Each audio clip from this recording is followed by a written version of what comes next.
There are pieces of wisdom so severe they will permanently reshape your understanding of what it means to be alive. The most formidable obstacles we encounter aren't hidden truths.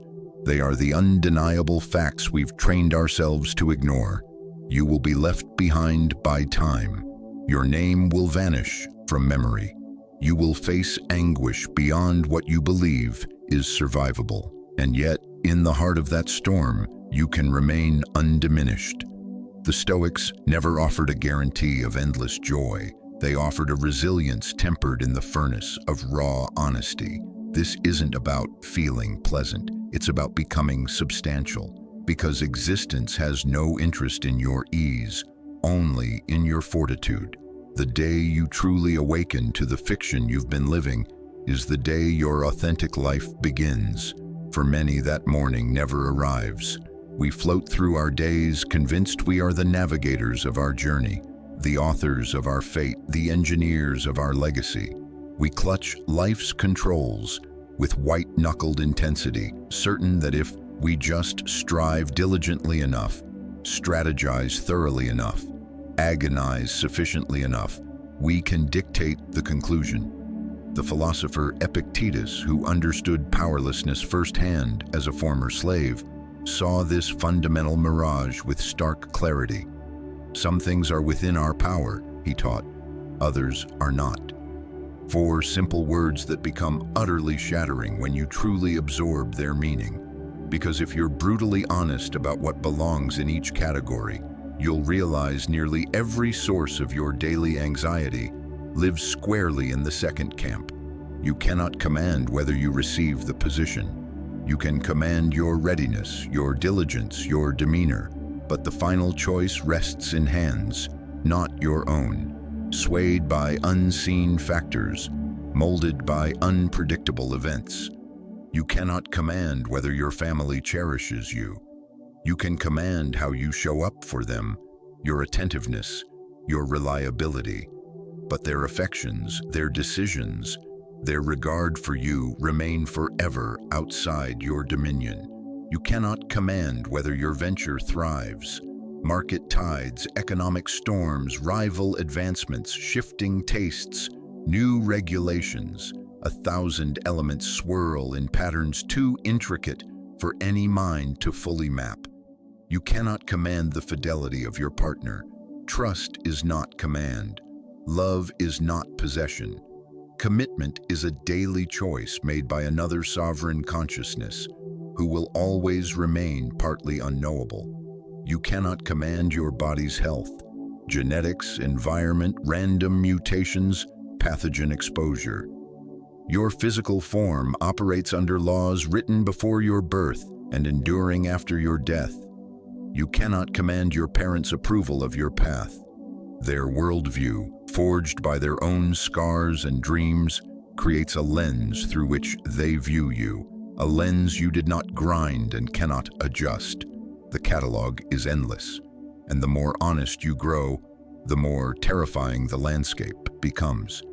Because we've constructed our entire sense of safety, our identity, our philosophy of life, around the assumption that we possess far more command than we actually do. We are like children holding toy wheels, pretending to steer while the vehicle moves on its own. Watch a person in gridlock, screaming at unmoving traffic, at uncooperative signals, at a universe indifferent to their timetable. See their blood pressure spike, their muscles tense, their entire system flooded with stress hormones, all in reaction to something they cannot change. They might as well command the tide to halt or order the stars to align. Yet we enact this play in countless small ways daily. We obsess over our reputation as if we could dictate others' thoughts. We fret about tomorrow as if our worry could reshape upcoming events. We dwell on yesterday as if our regret could edit the past. We drain ourselves trying to manage realities that exist wholly beyond our sphere. The painful paradox is that in our frantic attempt to control the uncontrollable, we frequently abandon what we actually can influence. While we're busy manipulating external conditions, we neglect our internal condition. While we're focused on altering others, we overlook altering ourselves. While we're trying to force the world to obey, we forget that our obedience to our own principles is the one territory we might truly rule. Consider sand held in your palm. The tighter you clench, the faster it escapes. The firmer your grasp, the more you lose. This isn't poetry. It's the literal mechanics of influence in a human life. The mirage of control isn't just incorrect, it's destructive. It manufactures suffering where none need exist and blindness where insight could grow. The Stoic acknowledgement of our limited power is not bleak, it's factual, and within that fact lives a peculiar kind of liberation. When you cease trying to command the uncommandable, you uncover how much vitality you've been squandering. When you stop battling reality, you can begin collaborating with it. When you loosen your fixation on results, you can concentrate wholly on your conduct. This doesn't mean becoming inert. It means becoming intentional. Instead of scattering your energy across 100 variables you cannot touch, you focus it on the handful you can. Instead of diffusing your dread across all possible futures, you direct your attention to present decisions. Instead of exhausting yourself trying to change the world, you invest yourself in changing your reception of the world. The severe lesson that stings to absorb is this: you have been operating under a delusion, and that delusion has been the source of your distress. You have been attempting the impossible while ignoring the possible. You have been playing by imaginary rules while the real game unfolds unnoticed. But here's what might ache even more. You've sensed this all along. Deep down beneath the narratives you tell yourself, beneath the tactics you employ, beneath the anxiety and plotting and desperate clinging, you've always known you're not truly at the helm. You've simply been too afraid to confess it. The question now is whether you're courageous enough to cease the pretense, whether you're resilient enough to meet the truth, whether you're discerning enough to discover liberty in letting go. Because until you do, you'll remain captive to your own demands, forever infuriated by a world that declines to comply. And that is a cell only you can unlock. We carry invisible burdens through existence, not on our shoulders, but in our psyche. These burdens are our anticipations, and they grow denser with each passing year. Each collected letdown, each chasm between what we envisioned and what arrived. We scarcely notice their weight until it becomes crushing, until we find ourselves flattened by the simple act of being. Marcus Aurelius, writing in his private notes while leading an empire, knew this load intimately. You have power over your mind, not outside events, he reminded himself. Realize this and you will find strength. But woven into this reminder is the admission that he, like all of us, constantly forgot this truth. He had to write it down, had to repeat it, because the human psyche instinctively generates expectations the way lungs draw breath. Constantly, unconsciously, inevitably, we anticipate our children's gratitude. We anticipate our labors being compensated. We anticipate virtuous people flourishing and wrongdoers struggling. We anticipate equity, acknowledgement, mutuality. We anticipate weather cooperating with our plans, traffic respecting our schedule, devices functioning when required. We anticipate our bodies staying youthful, our minds remaining sharp, our vigor enduring forever. But anticipation is not hope, it's a demand. When we hope, we stay receptive to other outcomes. When we anticipate, we shut ourselves off to any reality that doesn't match our blueprint. Hope says, this would be wonderful. Expectation says, this should occur. And that word should is where anguish begins. Consider the parent who anticipates their child following their vocational path. They've imagined shared professional talks, pictured the child inheriting the family work, envisioned a legacy continuing. But their child dreams of being a musician, an educator, an explorer, anything but the planned destiny. The parent's pain doesn't stem from the child's choice. It stems from the collision between anticipation and reality. The child hasn't failed. The expectation has. Yet we rarely fault our expectations. We fault the world for not matching them. Observe this in romance. We meet someone and immediately begin constructing a detailed future in our minds. We anticipate them loving us as we love them, prioritizing us as we prioritize them, viewing the bond through our lens. We anticipate them changing in the ways we desire and remaining constant in the ways we require. We anticipate them being both wholly authentic and perfectly suited to our wishes. When they inevitably reveal themselves as human, complex, contradictory, autonomous, we experience this as betrayal, not because they've done anything wrong, but because they've failed to be the phantom our anticipation invented. We suffer not from their reality, but from the death of our fantasy. The workplace functions as an engine of anticipation.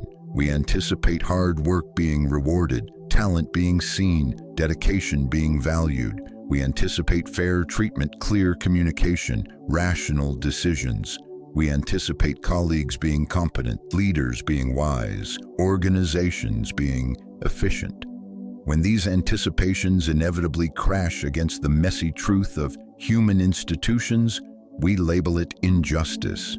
But injustice implies a broken promise that was never actually made. The severe truth is that most of our suffering originates not from what happens to us, but from the tale we narrate about what should have happened. The gap between anticipation and reality becomes a wound we pick at constantly, never letting it heal, never questioning if the anticipation itself might be the issue. Consider how altered your emotional world would be if you could encounter events without the filter of anticipation. Rain would be rain, not bad weather ruining your plans. A friend's cancellation would be information, not betrayal. Your child's different path would be curiosity, not disappointment. Your partner's mood would be human complexity, not personal rejection. This doesn't mean becoming passive or lowering standards.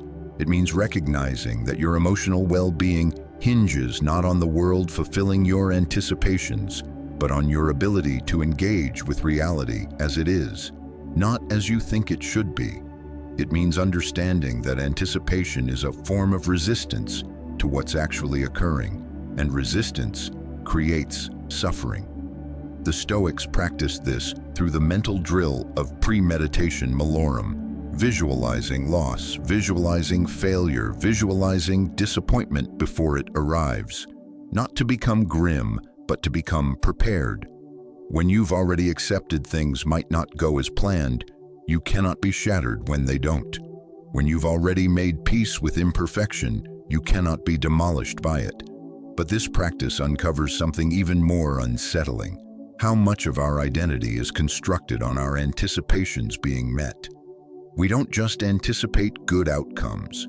We anticipate them as proof we're good people, that we're living correctly, that the cosmos acknowledges our worth.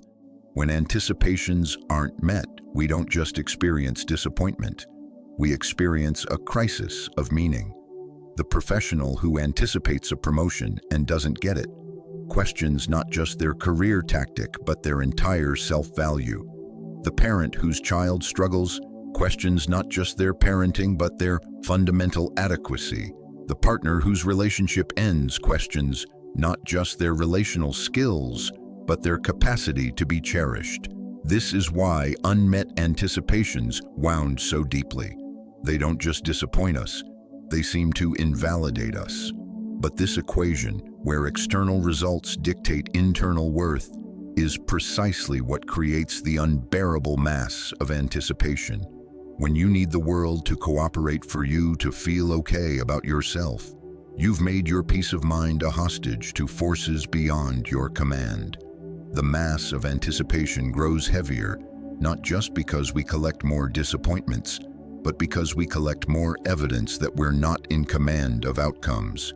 Each unmet anticipation should teach us to hold them more gently, but instead, We often grip them more tightly, convinced that if we just anticipate more clearly, more specifically, more fiercely, reality will finally conform.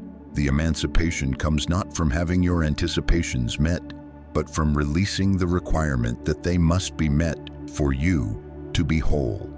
This is perhaps the most demanding spiritual exercise imaginable, learning to engage fully with life while remaining unbound to particular outcomes.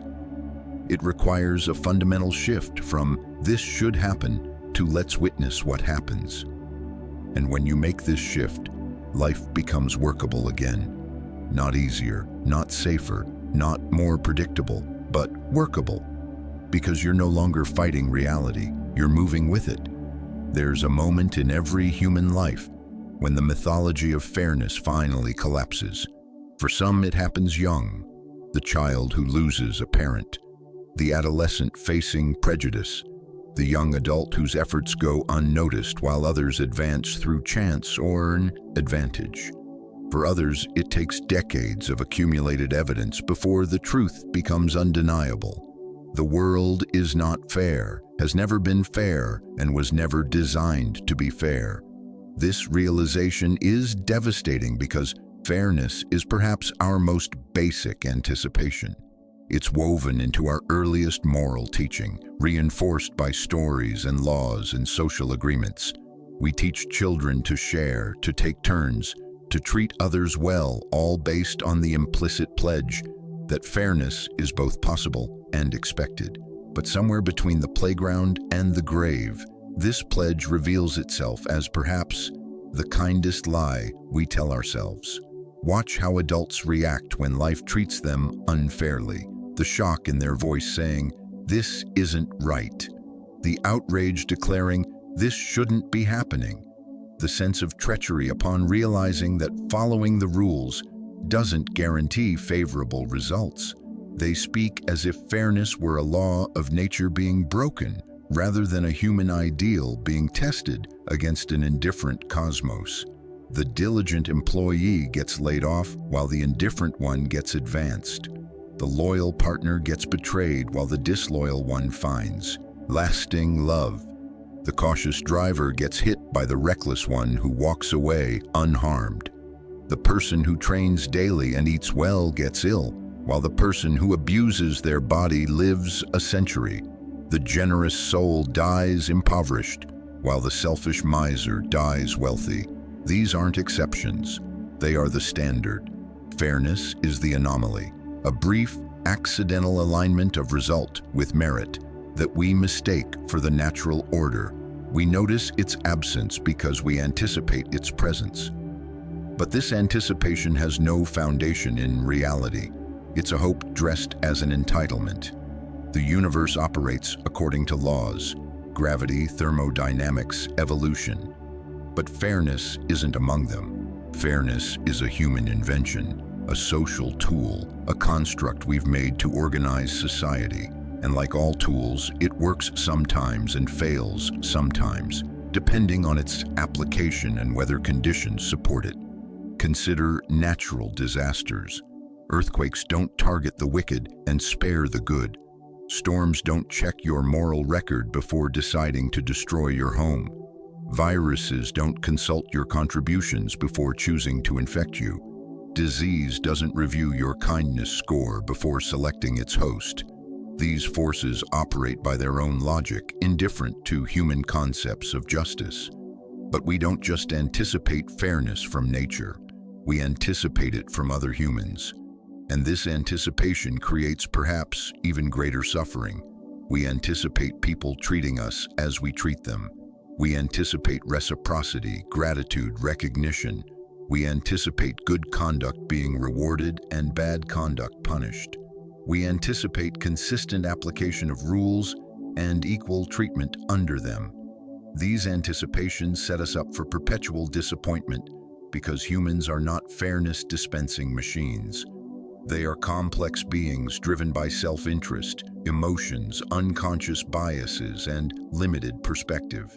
They decide based on incomplete data, personal history, and immediate pressures. They have favorites and blind spots, good days and bad days, conscious principles and unconscious patterns.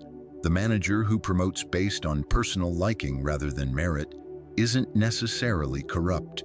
They might genuinely believe their favored employee is most qualified, or they might not even realize their bias is operating. The friend who doesn't reciprocate your generosity isn't necessarily ungrateful. They might have different ways of showing care, different capacities for giving, or simply different priorities. This doesn't excuse harmful behavior or eliminate the need for accountability. It simply recognizes that anticipating fairness as a default state is like anticipating water to flow uphill. It requires constant energy to produce and maintain, and it's always fighting against natural tendencies. The Stoics understood this profoundly. They didn't rage against unfairness because they didn't anticipate fairness. Marcus Aurelius wrote how much trouble he avoids who does not look to see what his neighbor says or does, but only to what he does himself. This wasn't indifference to injustice. It was recognition that anticipating others to behave fairly was a recipe for endless frustration. Instead, they focused on their own duty, acting rightly, regardless of whether others did the same, regardless of whether their righteousness was rewarded, regardless of whether the cosmos seemed to care about their moral efforts. They did good because good was worth doing, not because goodness guaranteed good outcomes. This perspective is initially horrifying because it strips away the comforting illusion that virtue is rewarded and vice is punished. It suggests we might live exemplary lives and still suffer greatly, that we might be generous and kind and still face loss, betrayal, and pain. It implies morality is its own reward because it might be the only reward we receive. But within this horror lies a peculiar liberation. When you stop anticipating the world to be fair, you stop being shocked when it isn't. When you stop demanding others treat you as you treat them, you stop being wounded when they don't. When you stop believing good behavior should be rewarded, you can engage in good behavior for its own sake. The person who helps others without anticipating recognition can't be let down by lack of appreciation. The employee who works diligently without anticipating promotion can't be crushed when advancement doesn't come. The partner who loves without anticipating perfect reciprocity can't be destroyed by their loved one's limitations. This doesn't mean becoming cynical or ceasing efforts to create fairness where possible. Laws, institutions, and social norms that promote justice are valuable precisely because fairness doesn't occur naturally. But it means engaging in these efforts without the naive anticipation that fairness can be permanently achieved or universally applied. The severe truth about fairness is not just that it doesn't exist, but that our anticipation of it is what creates much of our suffering. We don't suffer because life is unfair. We suffer because we believe it should be fair. We don't suffer because people treat us badly. We suffer because we anticipate them to treat us well. When you release the anticipation of fairness, you don't become passive or amoral. You become realistic. You can still work toward justice without being devastated when you don't achieve it. You can still treat others well without being crushed when they don't return the favor. You can still hope for good outcomes without being destroyed when you get bad ones. The world owes you nothing. It never did. It never pledged to be fair, to make sense, to reward virtue or punish vice. These were stories we told to make existence bearable, but the stories were never true. The sooner you accept this, the sooner you can stop wasting energy on resentment and start investing it in response. Because the question isn't whether life is fair. The question is what manner of person you choose to be in an unfair world. You are going to die, and when you do, the universe will proceed actly as if you had never existed. This thought, which should be obvious given the billions who have already died without halting cosmic machinery, somehow feels shocking when applied to yourself.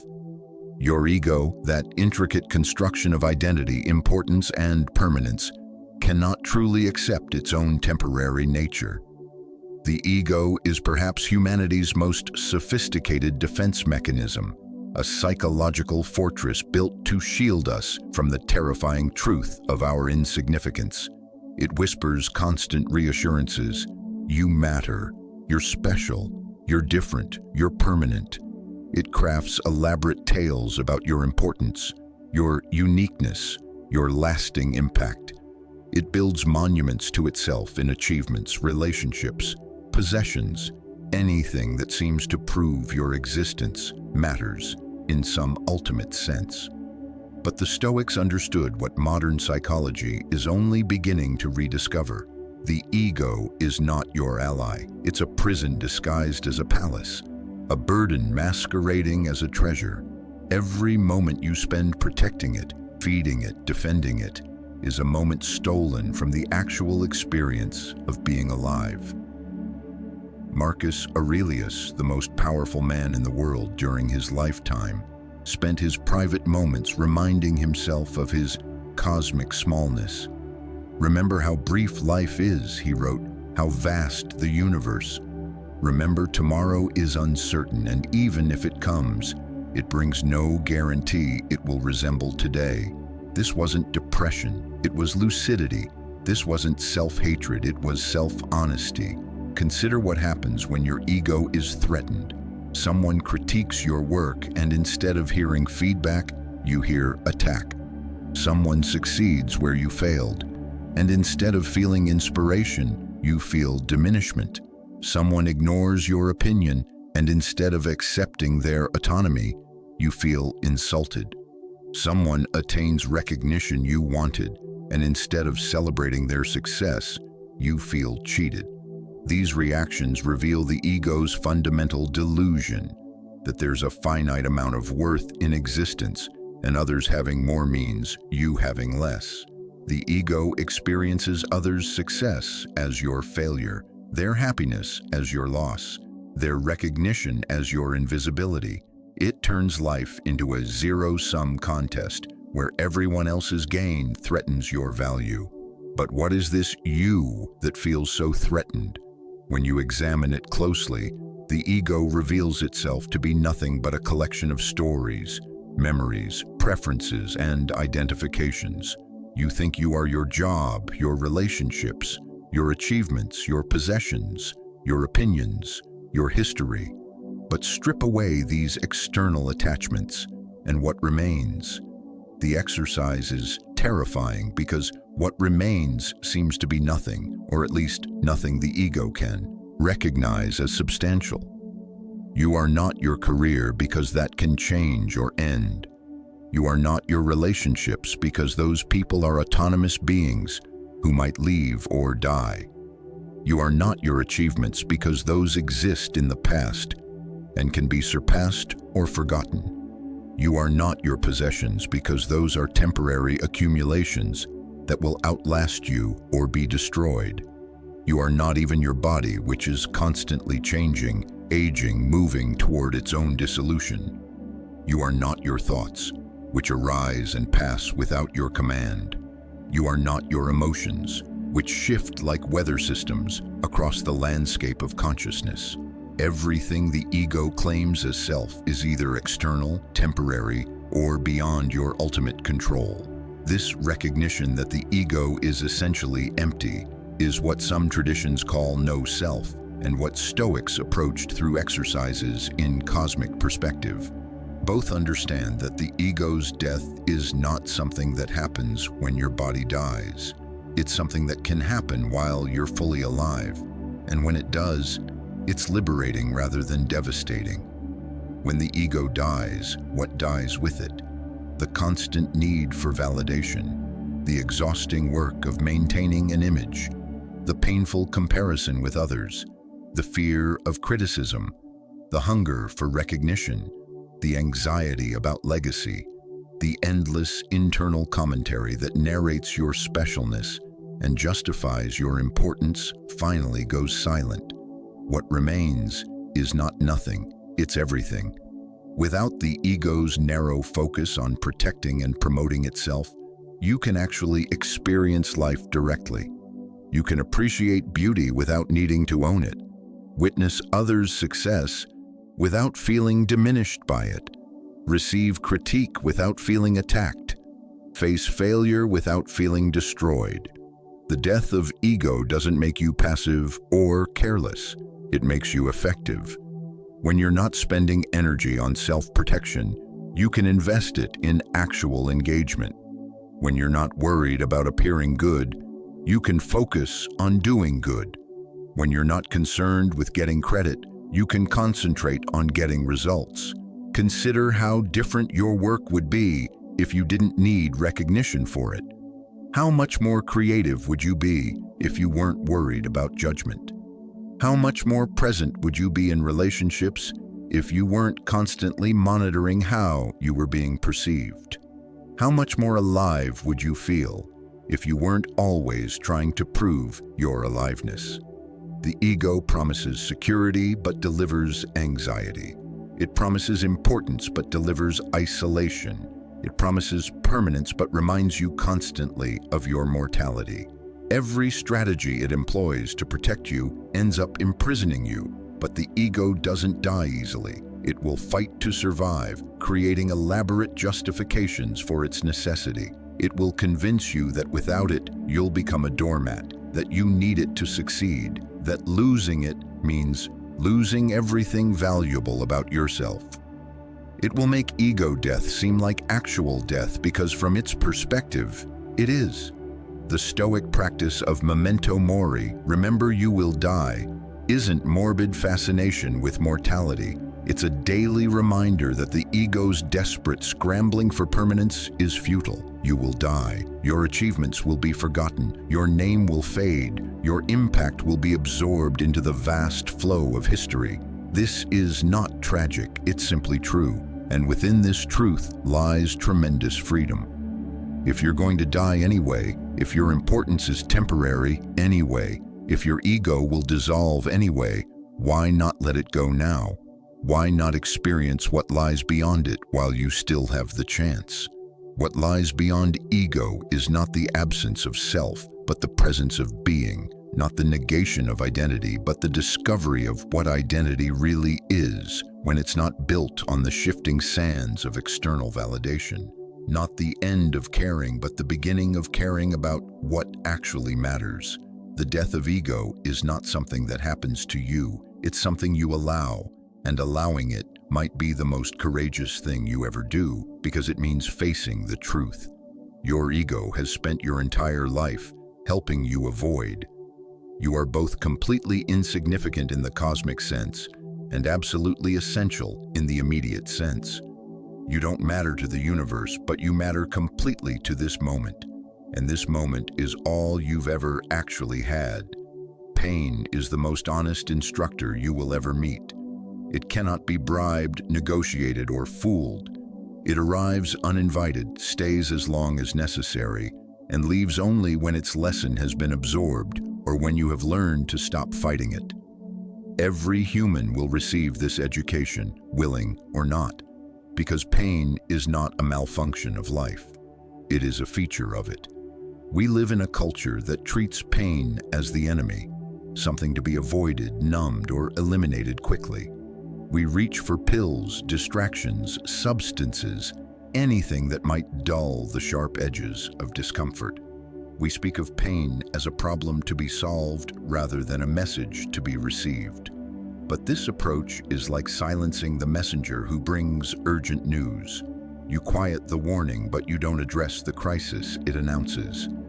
The Stoics understood that pain serves a purpose beyond mere suffering. Seneca wrote, "Every new beginning comes from some other beginning's end."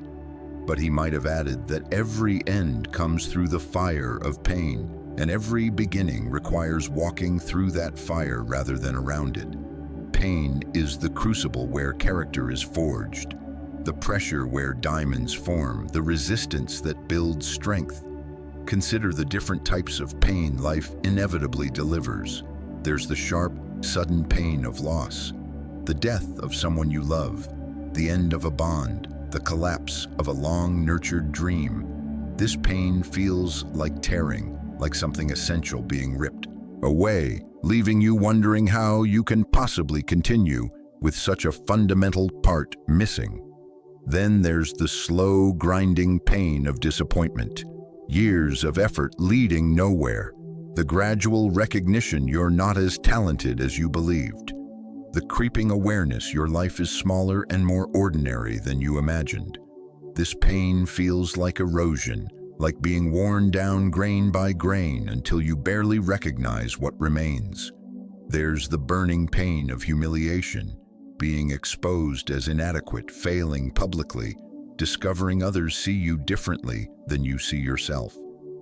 This pain feels like being turned inside out, like having your most vulnerable parts displayed for judgment. And there's the deep, aching pain of isolation, the recognition that despite being surrounded by people, you are fundamentally alone, that no one can truly comprehend your experience, that even your closest bonds cannot bridge the essential gap between one consciousness and another. Each type of pain teaches different lessons, but they all share one common curriculum. They teach you who you really are when everything you thought you were is stripped away. Pain isn't interested in your self-image, your carefully constructed identity, your preferred version of reality. It meets you where you actually are, not where you pretend to be. Watch what happens when pain arrives. Your first instinct is to escape it, to deny it, fight it, explain it away, find someone to blame. You tell yourself it shouldn't be happening, that it's unfair, that you don't deserve it. You exhaust yourself trying to return to the state you were in before the pain arrived, as if you could somehow undo what has been done. But pain is patient. It will wait while you rage against it, bargain with it, try to think your way around it. It knows that eventually you will exhaust your avoidance strategies and be forced to meet it directly. And when you finally do, when you stop running and turn to face what hurts, something remarkable happens. The pain doesn't kill you. This discovery, which seems obvious from outside, is revolutionary from inside. You survive the unsurvivable. You endure the unendurable. You continue breathing when breathing seems impossible. The pain that felt like it would destroy you reveals itself to be something you can carry, something you can integrate, something that can coexist with your continued existence. But survival is just the beginning of what pain teaches. As you learn to stop fighting it, you begin to notice what it's actually showing you. The pain of loss teaches you what you truly valued, not what you thought you valued, but what your heart actually held dear. The pain of failure teaches you where your identity was too fragile, too dependent on external validation, too narrow to contain your full humanity. The pain of betrayal teaches you about trust, not that you should never trust again, but that trust is always a risk, always a choice, always an act of courage rather than certainty. The pain of illness teaches you about the temporary nature of everything you take for granted, the precious ordinariness of simple things like breathing without effort or moving without discomfort. Perhaps most importantly, pain teaches you about your own capacity. Not just your capacity to suffer, which is greater than you imagined, but your capacity to heal, to adapt, to continue growing even after being broken. You discover resources within yourself you never knew existed, strengths that only emerge under pressure, abilities that develop only in response to necessity. The person who has never experienced significant pain remains, in important ways, a child. They may be accomplished, intelligent, even kind, but they lack the depth that only comes from having been tested by suffering. They cannot truly empathize with others' struggles because they haven't faced their own. They cannot appreciate ordinary happiness because they've never known its absence. This doesn't mean we should seek pain or glorify suffering. Pain is not good in itself. It simply is, like gravity or weather, but our response to pain can be good or bad, constructive or destructive, growth-inducing or growth-inhibiting. The person who learns to work with pain rather than against it discovers it can be transformed from an enemy into an ally. The Stoic exercise of premeditation malorum, imagining loss and suffering before they arrive, is not pessimism, but preparation. When you've already contemplated worst-case scenarios, when you've already felt in imagination what real loss might bring, you're better equipped to handle it when it actually comes. You're less likely to be overwhelmed, more likely to respond wisely rather than react blindly. But the deeper purpose of this practice is to recognize that pain is not the opposite of a good life. It's an integral part of any complete life. The person who tries to avoid all pain ends up avoiding life itself, creating a smaller and smaller circle of safety that eventually becomes a prison. The mirror of pain shows you things about yourself no other experience can reveal. It shows you your attachments, what you cling to so tightly that losing it causes agony. It shows you your fears, what you're so afraid of that anticipating it creates suffering. It shows you your limitations, where your current way of being in the world is insufficient for what life demands. But it also shows you your resilience, your capacity to love even when love brings loss, your ability to hope even after hope has been disappointed, your willingness to remain open even after openness has led to hurt. Pain reveals not just your weaknesses, but your strengths. Strengths you couldn't know you possessed until you were forced to use them. The severe truth about pain is that avoiding it is impossible, but resisting it is what turns inevitable discomfort into unnecessary suffering. The person who accepts pain as a teacher rather than fighting it as an enemy discovers that even the harshest lessons can lead to the deepest wisdom, and wisdom once gained through pain can never be taken away. It becomes part of who you are, woven into your understanding so completely you cannot imagine being without it. This is why those who have suffered deeply often speak of their pain as a gift, not because suffering itself is good, but because what suffering teaches when received with an open heart is invaluable. The fire that burns away what is false also reveals what is true, and what is true, it turns out, is strong enough to withstand any flame. You are an addict, and your drug of choice is more. More money, more recognition, more love, more time, more experiences, more things, more achievements, more validation. You chase this drug with the desperate intensity of someone convinced the next hit will finally be enough. The next acquisition will fill the void. The next success will prove your worth. But like all addictions, the pursuit of more is a prison disguised as freedom. Watch yourself for just one day.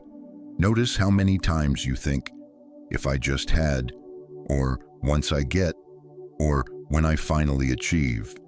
You'll discover your mind is constantly reaching beyond the present moment toward some imagined future where having more will make you feel complete. This reaching, this constant grasping, this inability to be satisfied with what is.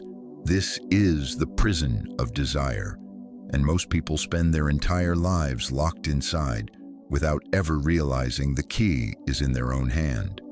Seneca, one of Rome's wealthiest men, understood this paradox intimately. He wrote, "It is not the man who has too little, but the man who craves more, who is poor." This wasn't philosophical posturing from someone who didn't understand material struggle. It was hard-won wisdom from someone who had everything the world could offer and discovered that everything wasn't enough. The cruel mathematics of desire work against you in ways that seem designed to ensure perpetual dissatisfaction. When you get what you want, the pleasure is always temporary. The promotion you worked years to achieve feels good for days or weeks, then becomes the new baseline. The relationship you longed for becomes familiar, ordinary, something you take for granted. The house you saved for becomes just where you live. no longer a source of joy, but a collection of problems to maintain. But when you don't get what you want, the dissatisfaction is immediate and intense. The job rejection stings for months. The romantic disappointment creates lasting wounds. The financial setback becomes a source of ongoing anxiety. The system is rigged. Temporary pleasure for getting what you want, lasting pain for not getting it. This wouldn't be so devastating if desires were finite, if you could satisfy them all and then live in contentment. But desires are like a hydra. Cut off one head and two more appear. Achieve financial security and you want freedom. Gain freedom and you want purpose. Find purpose and you want recognition. Receive recognition and you want deeper meaning. Find meaning and you want transcendence. There is no end to the wanting because wanting itself has become your identity. Consider how the modern world amplifies this prison. Advertising exists specifically to create dissatisfaction with what you have. Social media provides an endless parade of others who seem to have more, do more, experience more. The economy depends on your perpetual consumption, your constant feeling that what you have isn't enough. You're surrounded by messages designed to convince you that happiness is always one purchase away. But the deepest prison isn't created by external forces. It's created by your own mind's inability to distinguish between wants and needs.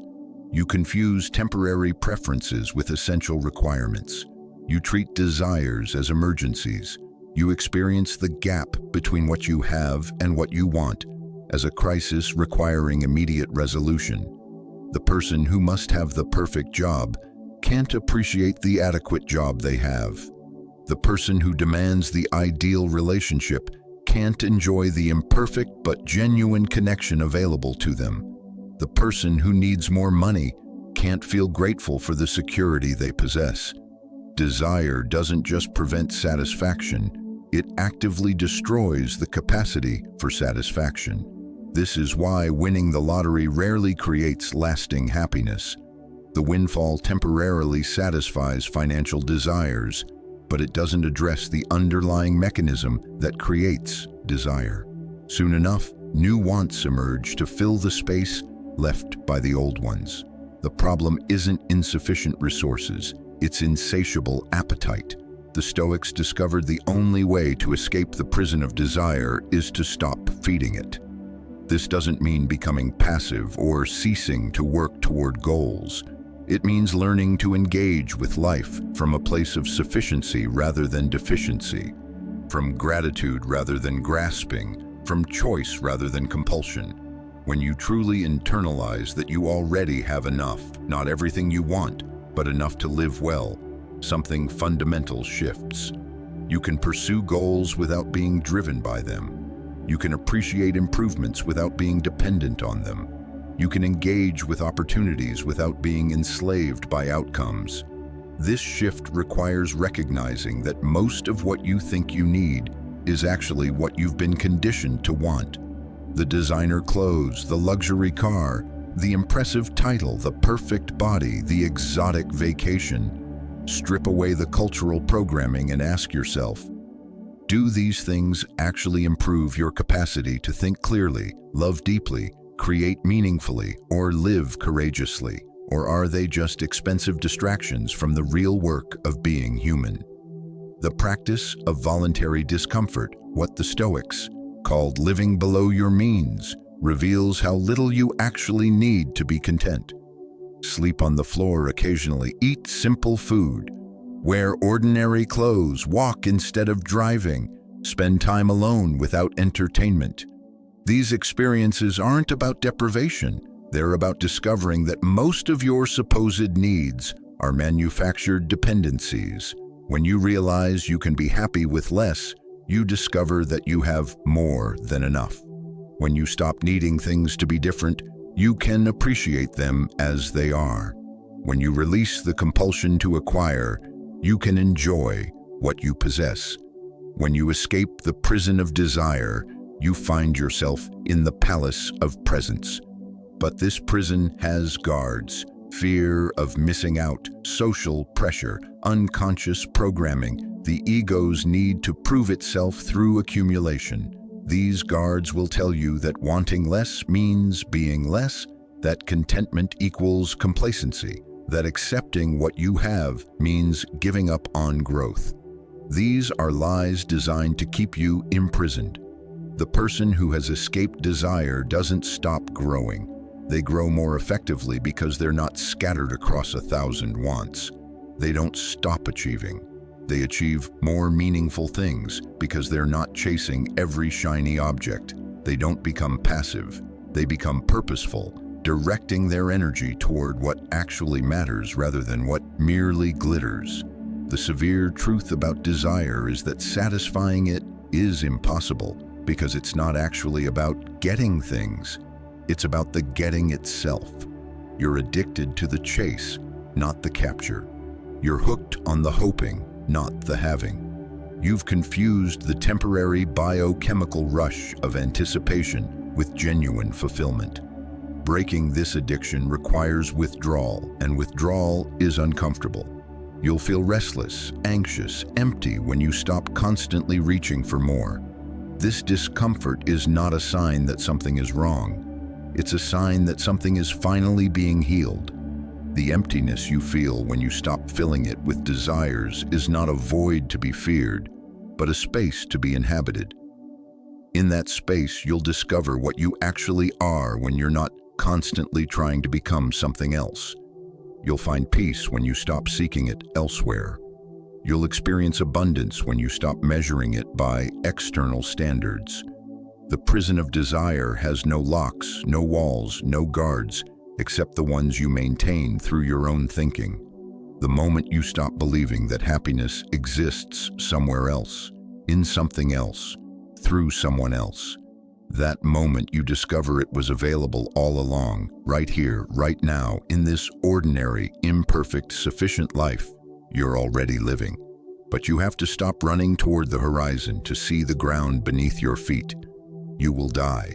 Not someday, not eventually, not in the distant future when you're old and ready. You will die, and it could happen today. This fact, which you know intellectually, but refuse to accept emotionally, shapes every anxiety, drives every desperate pursuit, underlies every attempt to create permanent security in an impermanent world. Your fear of death isn't just about dying, it's about living, because the terror of mortality infects every moment you're alive. Marcus Aurelius counseled, "You came from nothing and will return to nothing. What have you lost?" But this question, meant to bring comfort, often brings horror instead. Because if you came from nothing and return to nothing, what does anything matter if your consciousness, this precious, unique, irreplaceable awareness that seems to be the center of the universe, will simply cease? Then what's the point of any effort, any love, any struggle? This is the existential crisis most people spend their lives avoiding. We construct elaborate defenses against mortality. We exercise obsessively to delay it, accumulate wealth to create the illusion of security, build legacies to outlast it, follow religions that promise to transcend it. We live as if death were a problem to be solved rather than a fact to be accepted. But every defense against death becomes a defense against life. When you're terrified of dying, you become terrified of truly living. Risk becomes unbearable because risk acknowledges mortality. Vulnerability becomes impossible because vulnerability admits fragility. Presence becomes elusive because the present moment is where death always finds you. Watch how the fear of death manifests in daily life. The obsession with safety that prevents adventure. The accumulation of possessions that creates the illusion of permanence. The desperate need for control that exhausts you with anxiety. The paralysis when facing major decisions, because choosing one path means losing another. The inability to love fully because loving completely means accepting the inevitable loss of what you love. The middle-aged person who suddenly realizes half their life is over and panics about wasted time, but then wastes more time panicking. The young person who believes they're immortal but lives in constant anxiety about everything that could go wrong. The elderly person who clings to life so desperately they forget to live it. All driven by the same fundamental terror, the recognition that this existence is temporary and there's nothing you can do about it. But what if this terror is based on a misunderstanding? What if the fear of death is actually fear of not having lived? What if the anxiety about ending is really anxiety about not having begun? What if mortality isn't the enemy of a meaningful life, but the source of its urgency and preciousness? Consider how differently you'd live if you truly accepted that you're dying, not morbidly, not obsessively, but simply factually. If you knew you had 1 year left, would you spend it worried about your reputation? If you had 1 month, would you waste it on resentment? If you had 1 day, would you squander it on trivial anxieties? The Stoic practice of memento mori, remembering death, isn't meant to make you morbid, but to make you alive. When you accept mortality, you stop postponing life. When you embrace impermanence, you start appreciating what's temporary. When you make peace with ending, you can begin engaging with what's present. Death reveals what matters and what doesn't. In the face of mortality, most of your daily concerns become obviously trivial. The promotion you're stressed about, the slight from a colleague, the perfect vacation, the social media argument, all of it shrinks to its proper size when viewed from the perspective of limited time. But death also reveals what doesn't diminish in the face of mortality: love, beauty, truth, courage, kindness, growth. These don't become less important when you remember you're dying. They become more important. They don't lose meaning in the face of impermanence. They gain urgency. The person who has truly accepted their mortality doesn't become reckless or nihilistic. They become free from the endless anxiety of trying to avoid the unavoidable, free from the exhausting effort of pretending permanence is possible, free from the desperate accumulation of security against an insecure world. This freedom allows for a different kind of engagement with life. When you're not spending energy on the impossible task of avoiding death, you can invest that energy in the possible task of living fully. When you're not postponing everything until you feel secure, you can engage with insecurity as the permanent condition of existence. The brutal honesty about death forces an equally brutal honesty about life. If you're going to die anyway, why are you waiting to do what matters to you? If your time is limited anyway, why are you spending it on things that don't align with your values?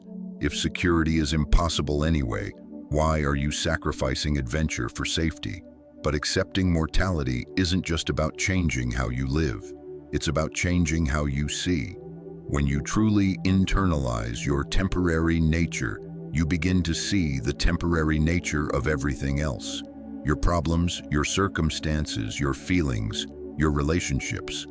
This too shall pass becomes not just a consolation, but a liberation. The job you hate, temporary. The pain you're experiencing, temporary.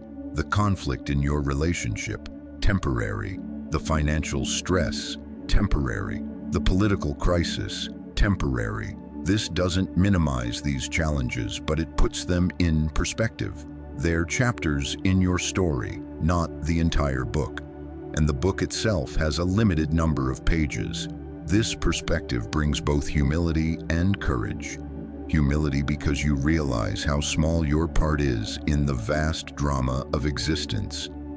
Courage because you realize how precious your part is, precisely because it's so brief and unrepeatable. The fear of death often masquerades as love of life, but it's actually the opposite. When you're terrified of dying, you can't fully live. When you're constantly worried about what you might lose, you can't fully appreciate what you have. When you're desperate to make your mark on eternity, You miss the mark you could make on today. But when you make peace with impermanence, you discover what the Stoics knew, that mortality doesn't diminish life's meaning, it concentrates it. Every moment becomes more precious because there are a finite number of them. Every relationship becomes more valuable because it won't last forever. Every experience becomes more vivid because you won't have infinite opportunities to repeat it.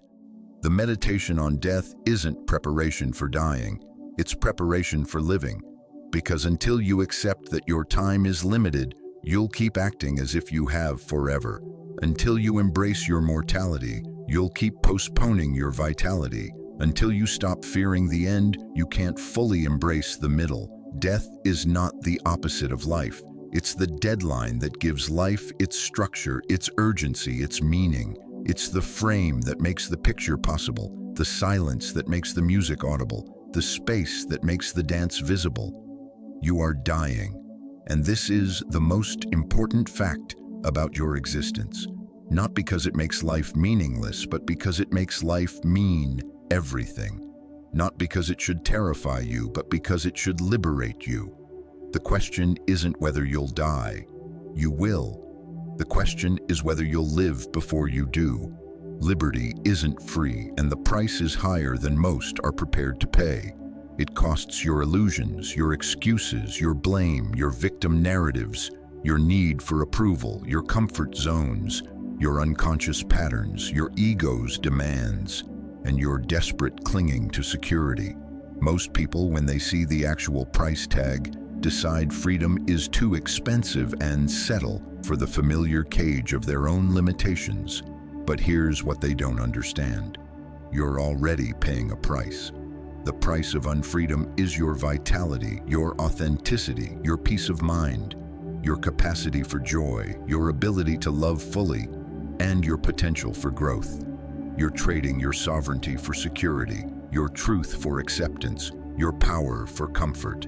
And unlike the cost of freedom, which you pay once and own forever, the cost of unfreedom is paid daily, hourly, with every compromise and every surrender. True liberty begins with the recognition that no one is coming to rescue you. Not your parents, not your partner, not your government, not your therapist, not your guru. You are the only person with both the responsibility and the capability to create the life you wish to live. This recognition is simultaneously terrifying and liberating. Terrifying because it strips away all external supports. Liberating because it reveals your own power. The Stoics understood that external freedom, political, economic, social, is ultimately elusive. Epictetus knew this intimately, having lived as a slave who was internally freer than most free people. No one can hurt you without your permission, he taught, not as philosophical abstraction, but as lived reality. He had discovered what every liberated person discovers, that the only freedom that cannot be taken from you is the freedom to choose your response to whatever circumstances you face. But this internal liberty demands brutal self-honesty about where you've been surrendering your power. Every time you blame someone else for your situation, you grant them control over your life. Every time you wait for permission to pursue what matters, you make yourself a child waiting for parental approval. Every time you allow fear to dictate your choices, you become fear's servant rather than your own master. Look at the ways you've been enslaving yourself. You stay in relationships that drain you because leaving would be uncomfortable. You remain in jobs that suffocate your spirit because change involves risk. You suppress your authentic thoughts because expressing them might create conflict. You follow others' expectations because disappointing them feels unbearable. You avoid challenging conversations because confrontation makes you anxious. Each of these choices seems reasonable in isolation, but together they form a pattern of voluntary servitude. You've become so accustomed to avoiding discomfort that you've forgotten how to choose difficulty in service of growth. You've become so skilled at managing others' emotions that you've lost touch with your own. You've become so practiced at meeting external expectations that you no longer know what you actually want. The cost of this pattern is enormous, but it's paid gradually, so you don't notice the accumulation. Day by day, choice by choice, compromise by compromise, you give away pieces of yourself until you wake up one day, wondering who you've become and how you got there. You look in the mirror and see a stranger, someone who looks like you but seems to be living someone else's life. True liberty requires taking back this power you've been surrendering. It means accepting responsibility not just for your actions, but for your reactions.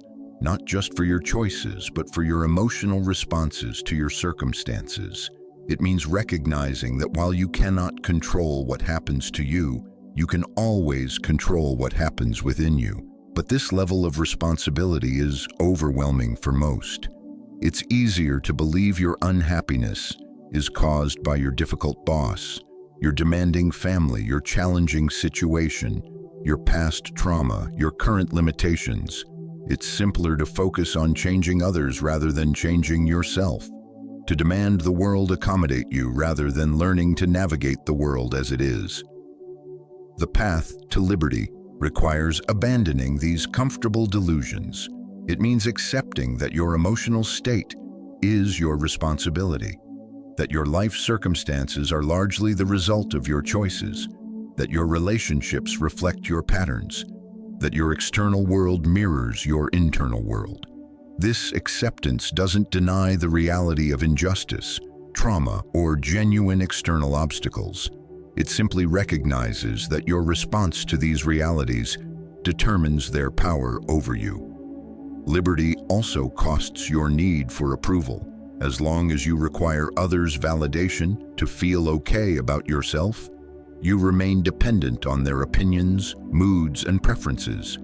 You become a prisoner of their perception, constantly adjusting your behavior to maintain their positive regard. True liberty means being willing to be disliked, misunderstood, criticized, or rejected, while still maintaining your integrity and pursuing your values. This doesn't mean becoming callous or indifferent to others' feelings. It means distinguishing between consideration and compliance, between kindness and people-pleasing, between love and dependency.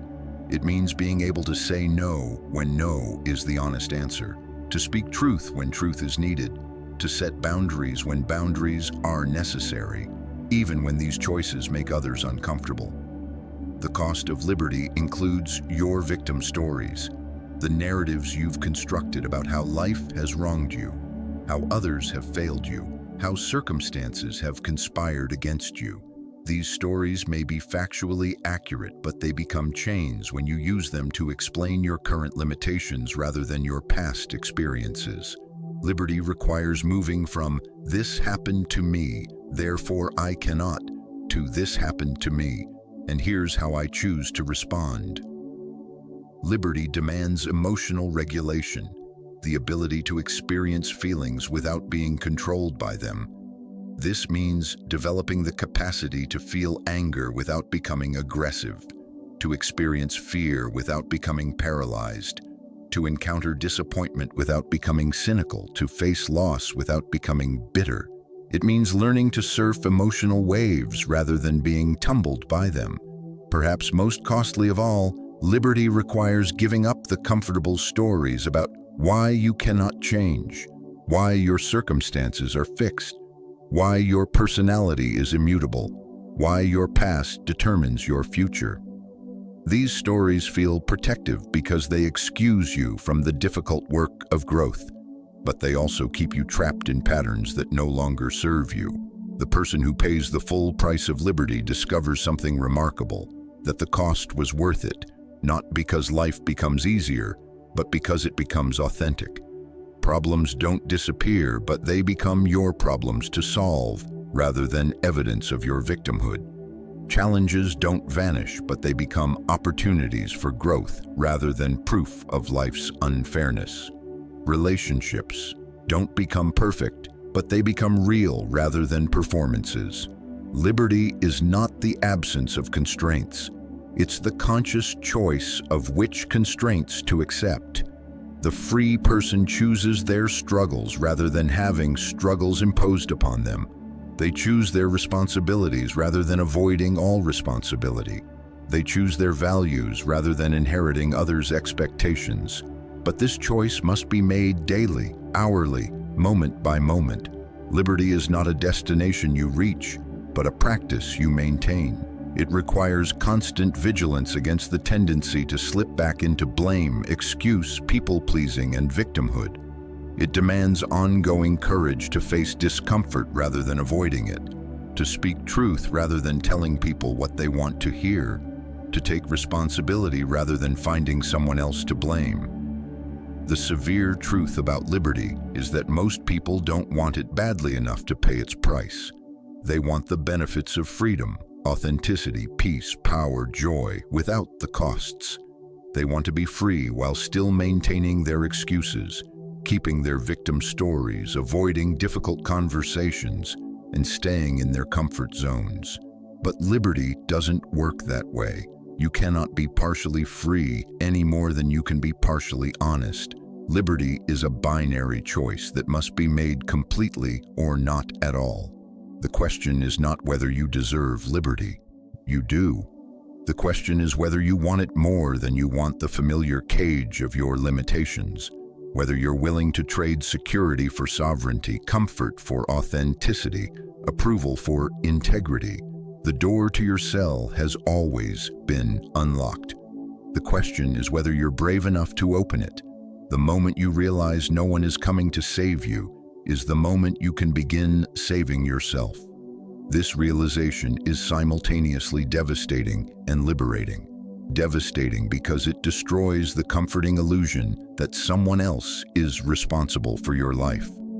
Liberating because it returns to you the power to shape your existence. But this power comes with a weight most find unbearable.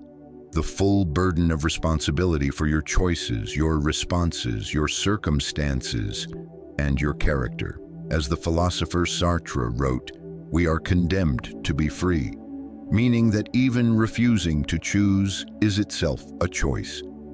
Even denying responsibility is an act of responsibility. You cannot escape the burden of creating yourself through your decisions, moment by moment, day by day, year by year. Every action you take, every word you speak, every thought you entertain contributes to the person you're becoming. There is no neutral ground, no timeouts, no breaks from the relentless task of self-creation. This responsibility extends far beyond your obvious choices. You're responsible not just for what you do, but for how you interpret what happens to you. You're responsible not just for your actions, but for your reactions. You're responsible not just for your words, but for the emotions that drive them. You're responsible not just for your successes, but for how you handle your failures. The scope is comprehensive and inescapable.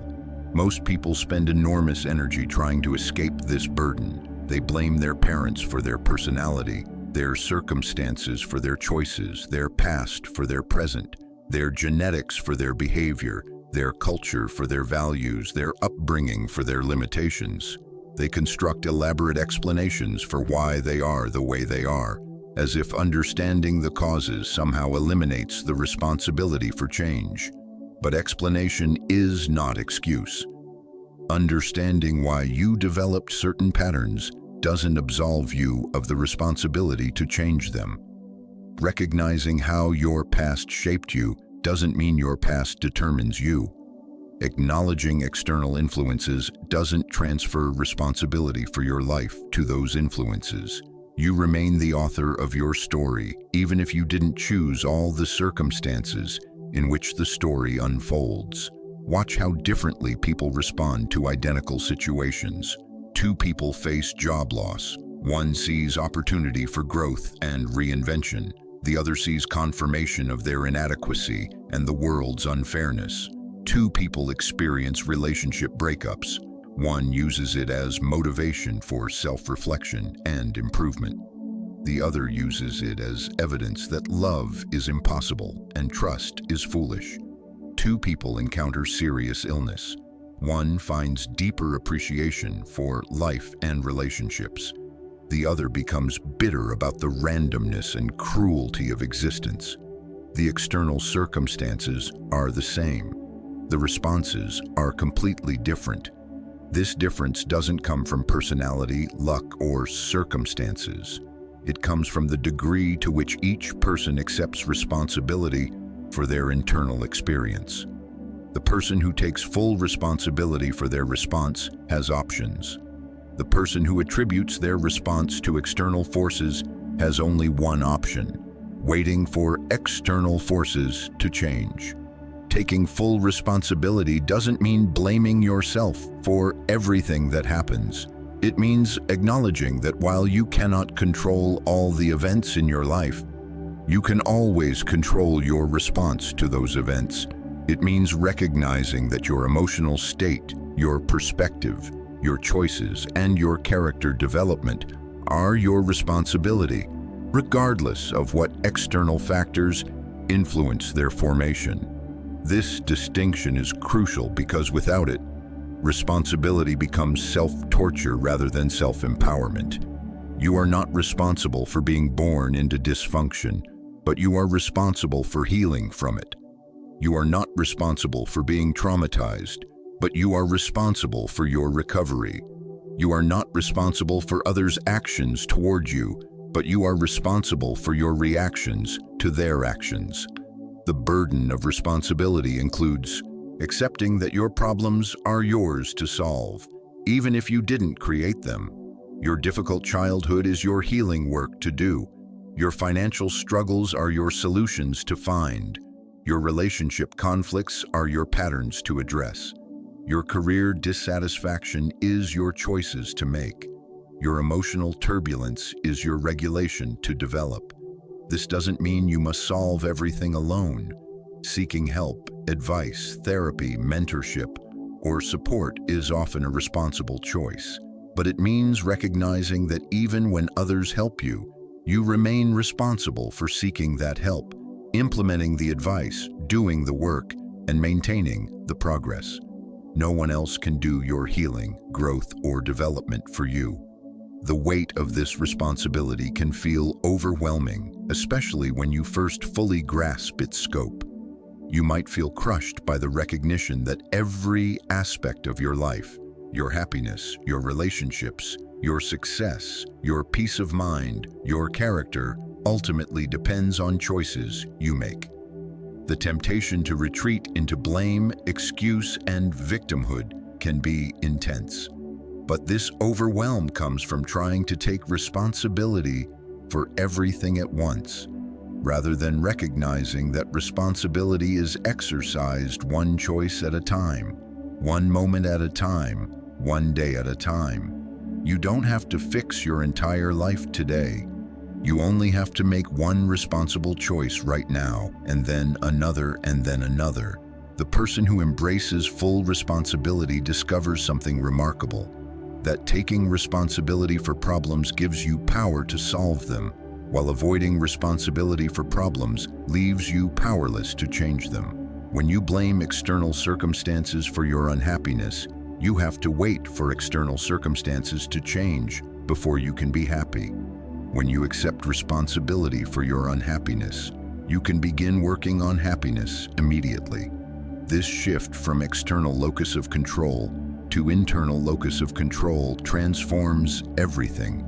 Instead of being a victim of your circumstances, you become the architect of your response to your circumstances. Instead of being powerless against external forces, you become powerful through internal choice.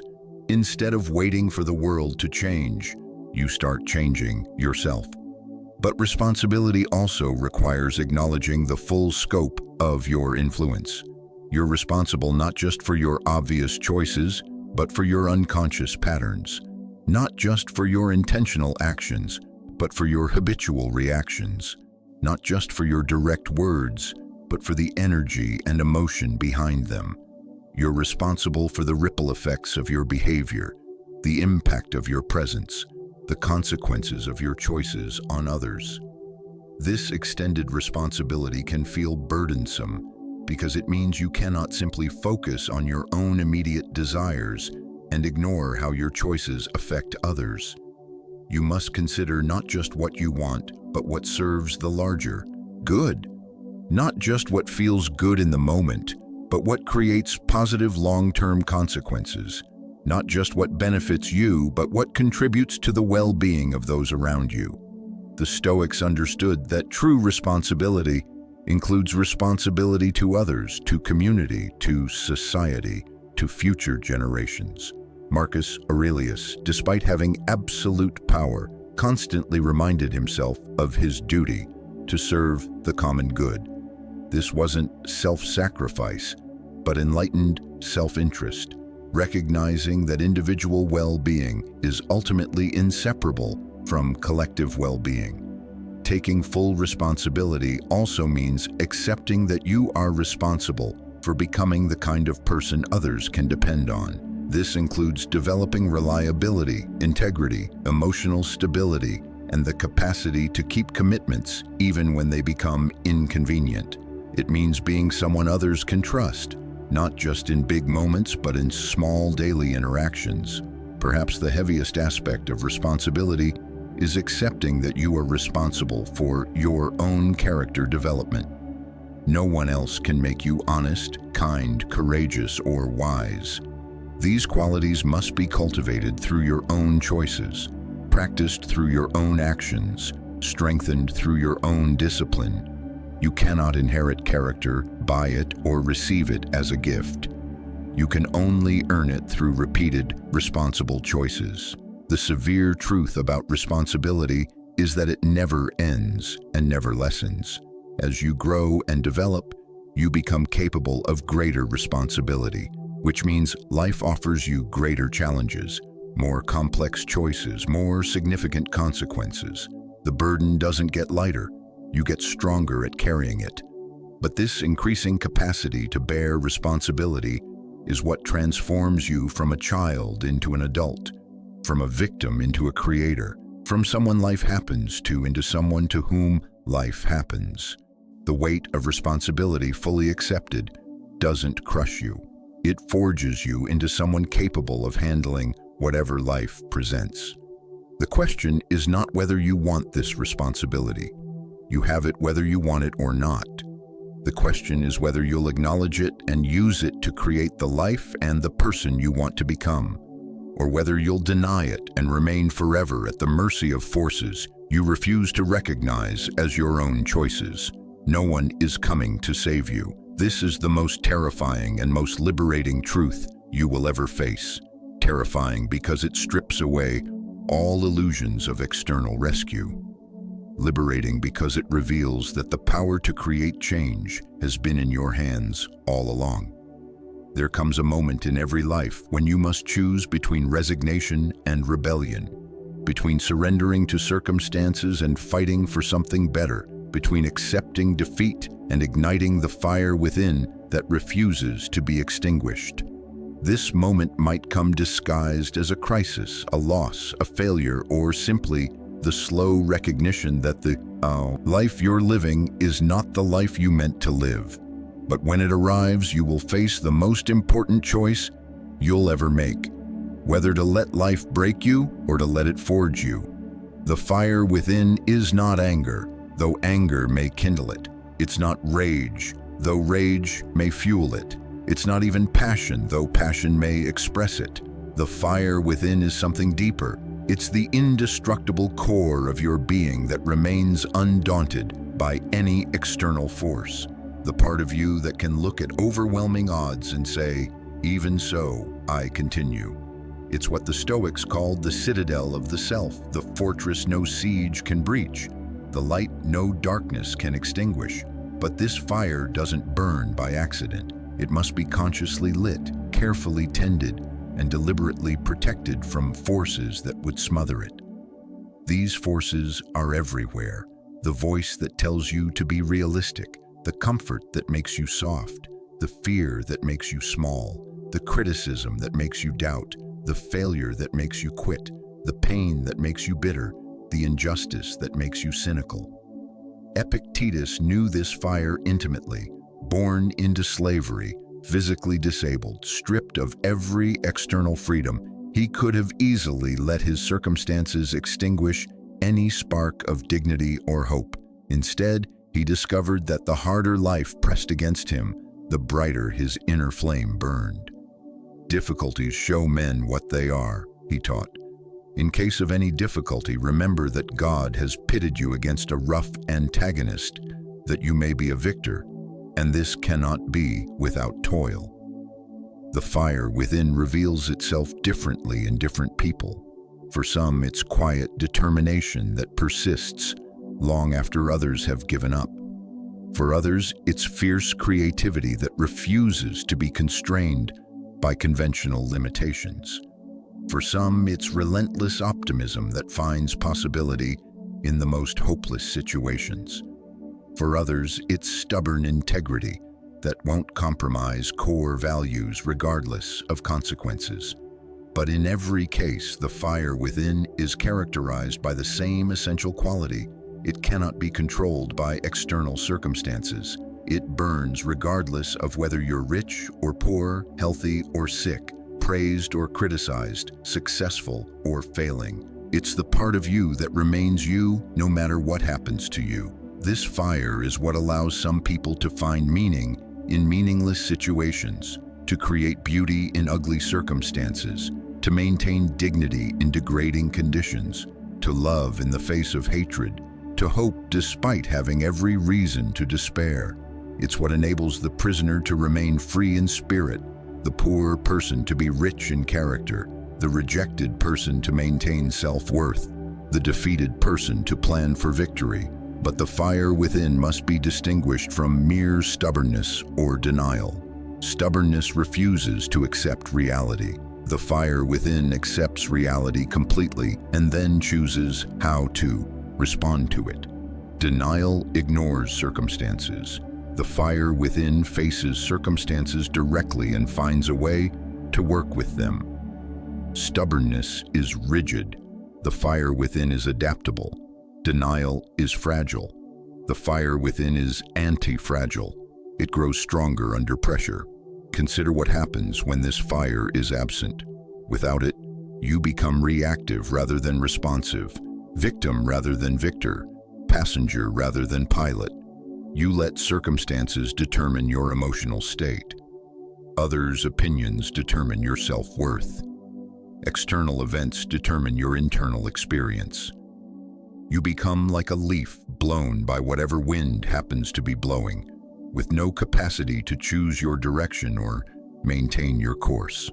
But when the fire within burns bright, you become what author Nassim Taleb calls anti-fragile, not just able to survive stress and chaos, but able to grow stronger because of them.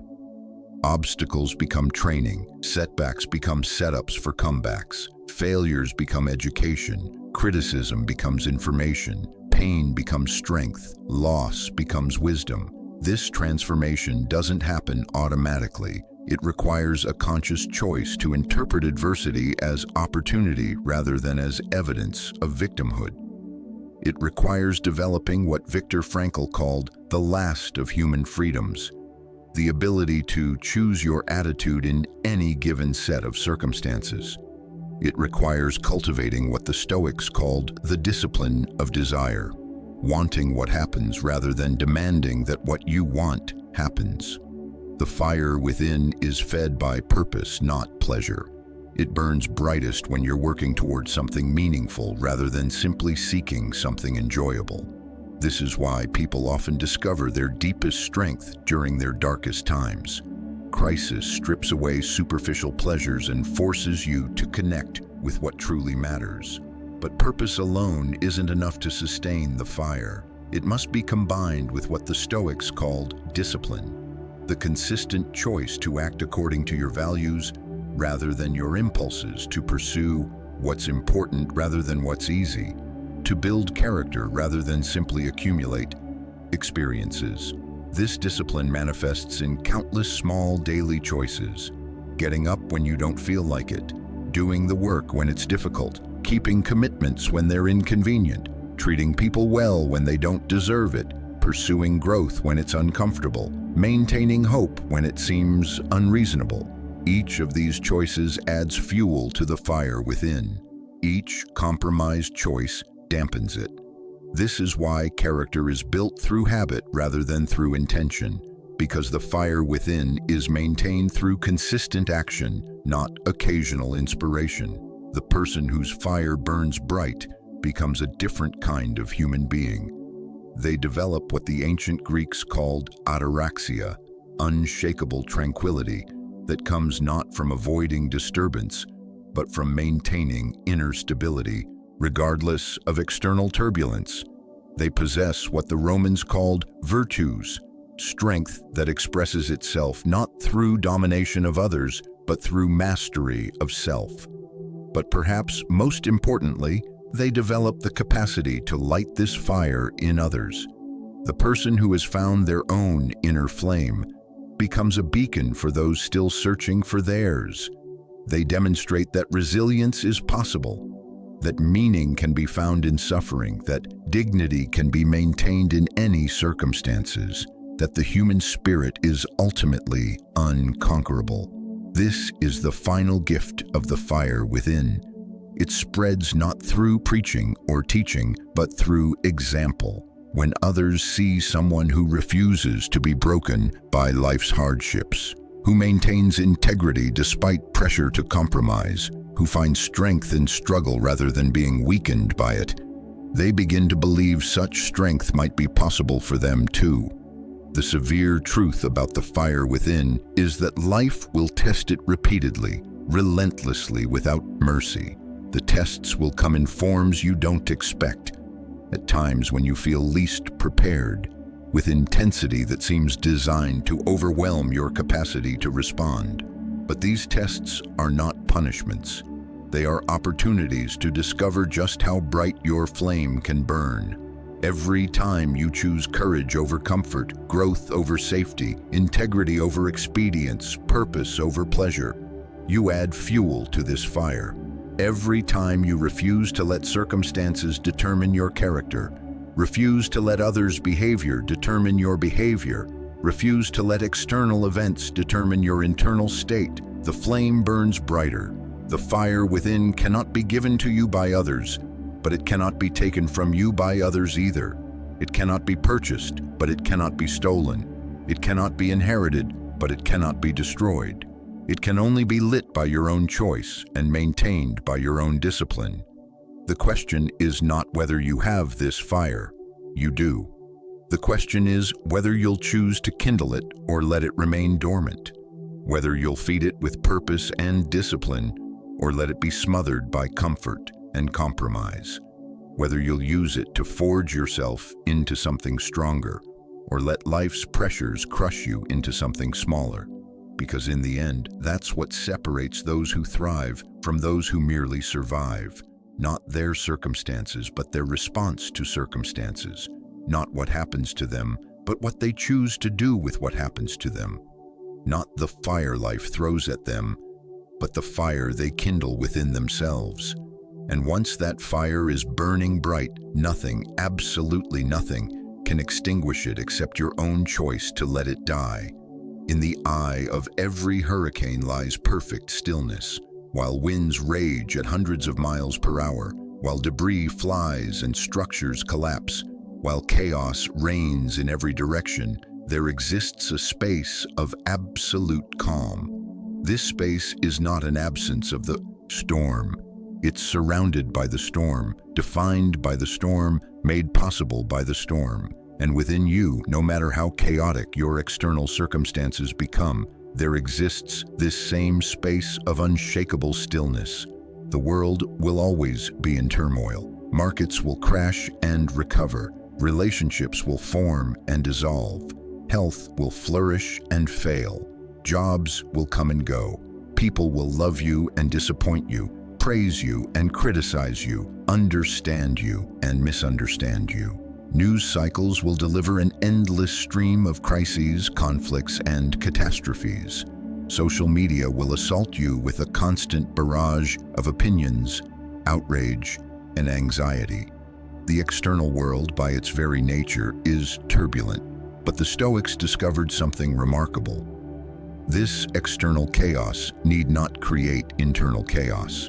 Marcus Aurelius, governing an empire in constant crisis, wrote in his personal journal, "You have power over your mind, not outside events. Realize this, and you will find strength." He was not writing from a peaceful retreat, but from military campaigns, political upheavals, and personal tragedies. He found stillness not by avoiding the storm, but by finding the I within it. This stillness is not indifference, it's clarity. It's not numbness, it's presence. It's not detachment from life. It's engagement with life from a place of centered awareness rather than reactive emotion. When you operate from this stillness, you see situations more clearly, respond more wisely, and act more effectively than when you're swept up in the emotional turbulence that chaos naturally generates. Watch someone who has cultivated this inner stillness during a crisis. While others panic, they assess. While others react emotionally, they respond thoughtfully. While others are paralyzed by uncertainty, they take measured action. They're not unaffected by the situation. They're affected differently. They feel the weight of circumstances without being crushed by it, acknowledge the difficulty without being overwhelmed by it, face the uncertainty without being paralyzed by it. This stillness is cultivated through practice, not granted through circumstances. It's developed by repeatedly choosing conscious response over automatic reaction, by consistently returning to breath and awareness when emotions threaten to overwhelm reason, by regularly stepping back from the immediate drama to gain broader perspective. The practice begins with recognition, noticing when you're being pulled into the chaos around you. Your heart rate increases, your thinking becomes scattered, your emotions intensify, your perspective narrows. These are signals you're losing your center, getting swept up in the storm rather than remaining in the eye of it. The next step is pause, creating space between stimulus and response. This space might be as brief as a single conscious breath or as extended as stepping away from the situation entirely. The length matters less than the intention to interrupt the automatic pattern of reactive chaos and create room for conscious choice. Within this pause, you access perspective, the ability to see the current situation within a larger context. This crisis, this conflict, this disappointment, this setback, how will it matter in a year, in 5 years, in the grand scheme of your entire life? Not to minimize genuine difficulties, but to right-size them, to see them clearly rather than through the magnifying lens of immediate emotion. From perspective comes choice, the recognition that while you cannot control what's happening around you, you can always choose how you relate to what's happening around you. You can choose curiosity over anxiety, acceptance over resistance, learning over suffering, growth over stagnation, compassion over judgment, wisdom over reaction. This process, recognition, pause, perspective, choice, becomes automatic with practice. But it requires practice. It requires repeatedly choosing stillness over chaos, consciousness over reaction, wisdom over emotion. It requires developing what the Stoics call discipline of the mind, the capacity to direct your attention and energy according to your values rather than being driven by circumstances. The still person becomes like water, fluid enough to adapt to any container, yet retaining its essential nature regardless of its shape.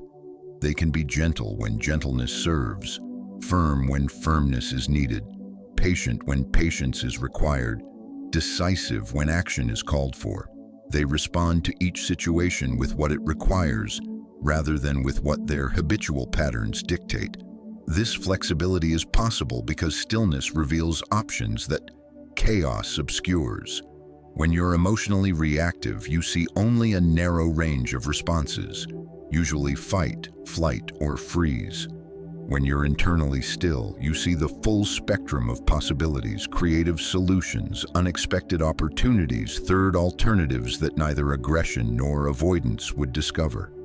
Stillness also reveals what truly matters and what doesn't. In the midst of emotional chaos, everything feels urgent. Everything seems important. Everything appears to require immediate attention. But from the perspective of stillness, priorities clarify. You can distinguish between what genuinely needs your attention and what's simply making noise. You can invest your energy in what you can influence and release your concern about what you cannot. This discernment is crucial because energy is finite and attention is limited. The person who tries to respond to every crisis, solve every problem, and address every concern quickly exhausts themselves without accomplishing anything meaningful. The person who operates from stillness can focus their efforts where they can actually make a difference.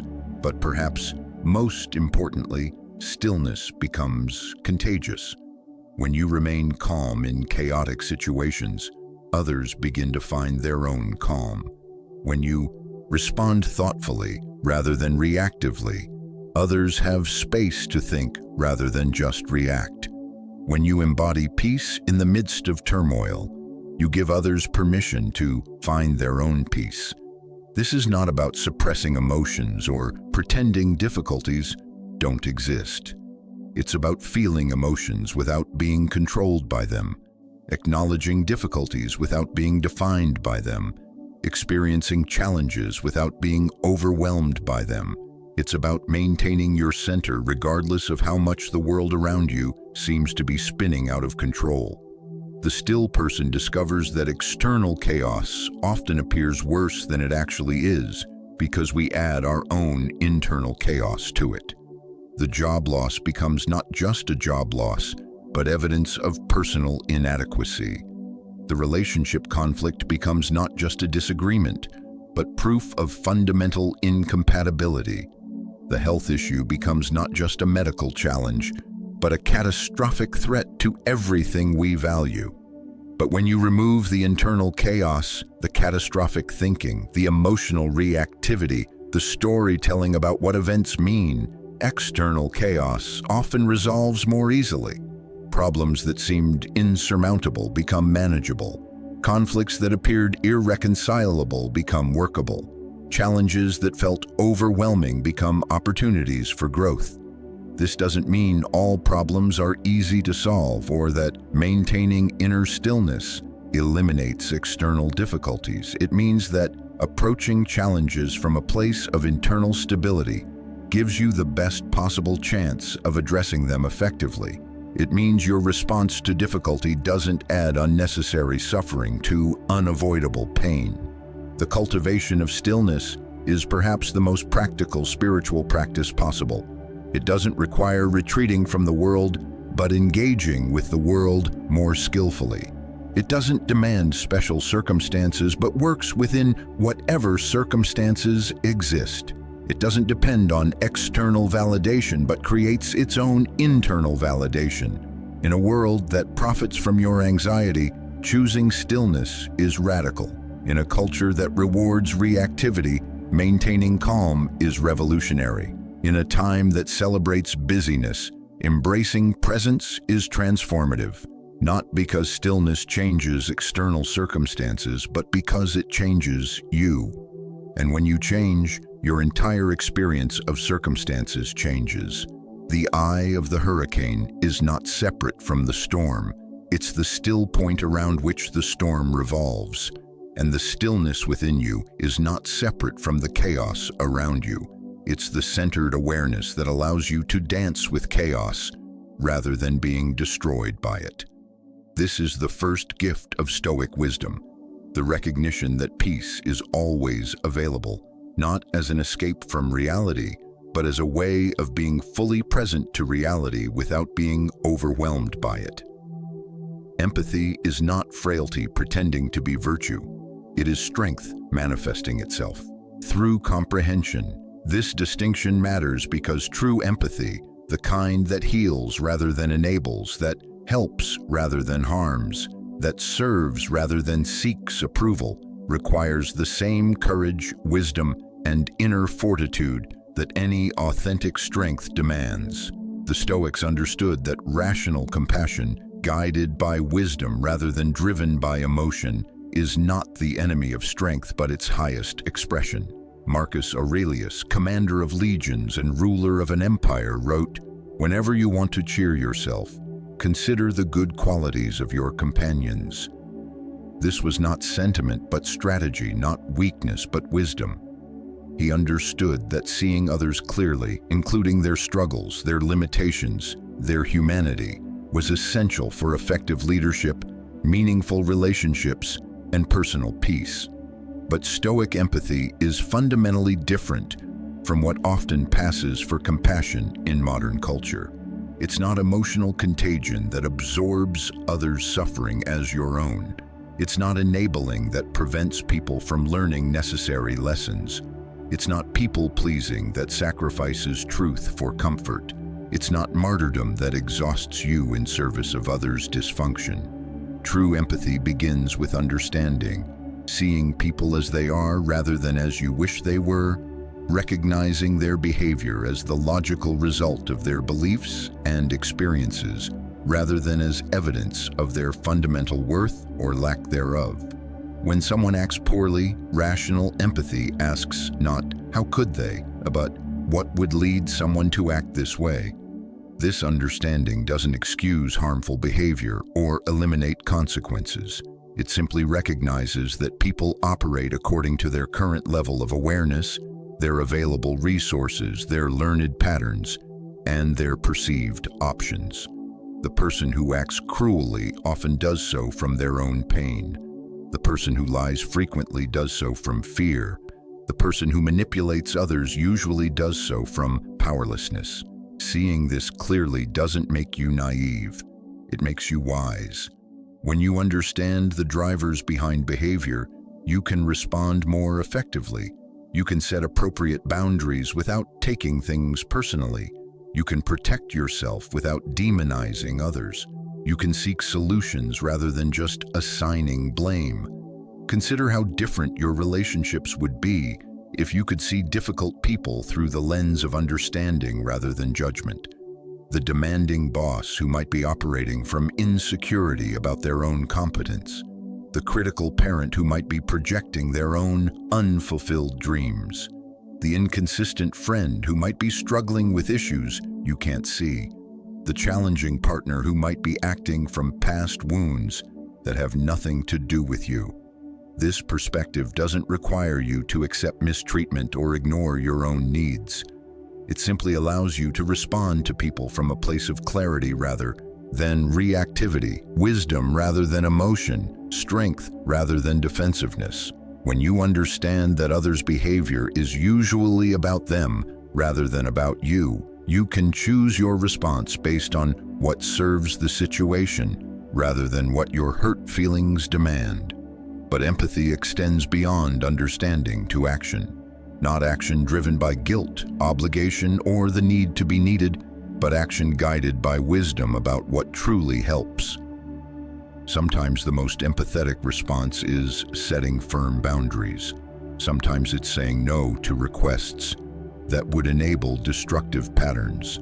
Sometimes it's allowing people to experience the natural consequences of their choices rather than rescuing them from those consequences. The parent who refuses to continually bail out their adult child's financial irresponsibility is acting with empathy even though it feels harsh. The friend who won't listen to endless complaints about problems the complainer refuses to address is showing empathy even though it seems unsympathetic. The manager who holds employees accountable for their performance is expressing empathy even though it creates discomfort. This type of empathy requires tremendous strength because it often involves disappointing people in service of their growth, saying difficult truths that need to be heard, and refusing to participate in dynamics that feel good in the moment, but create harm over time. It requires the wisdom to distinguish between what people want and what they need, between what feels kind and what is truly helpful.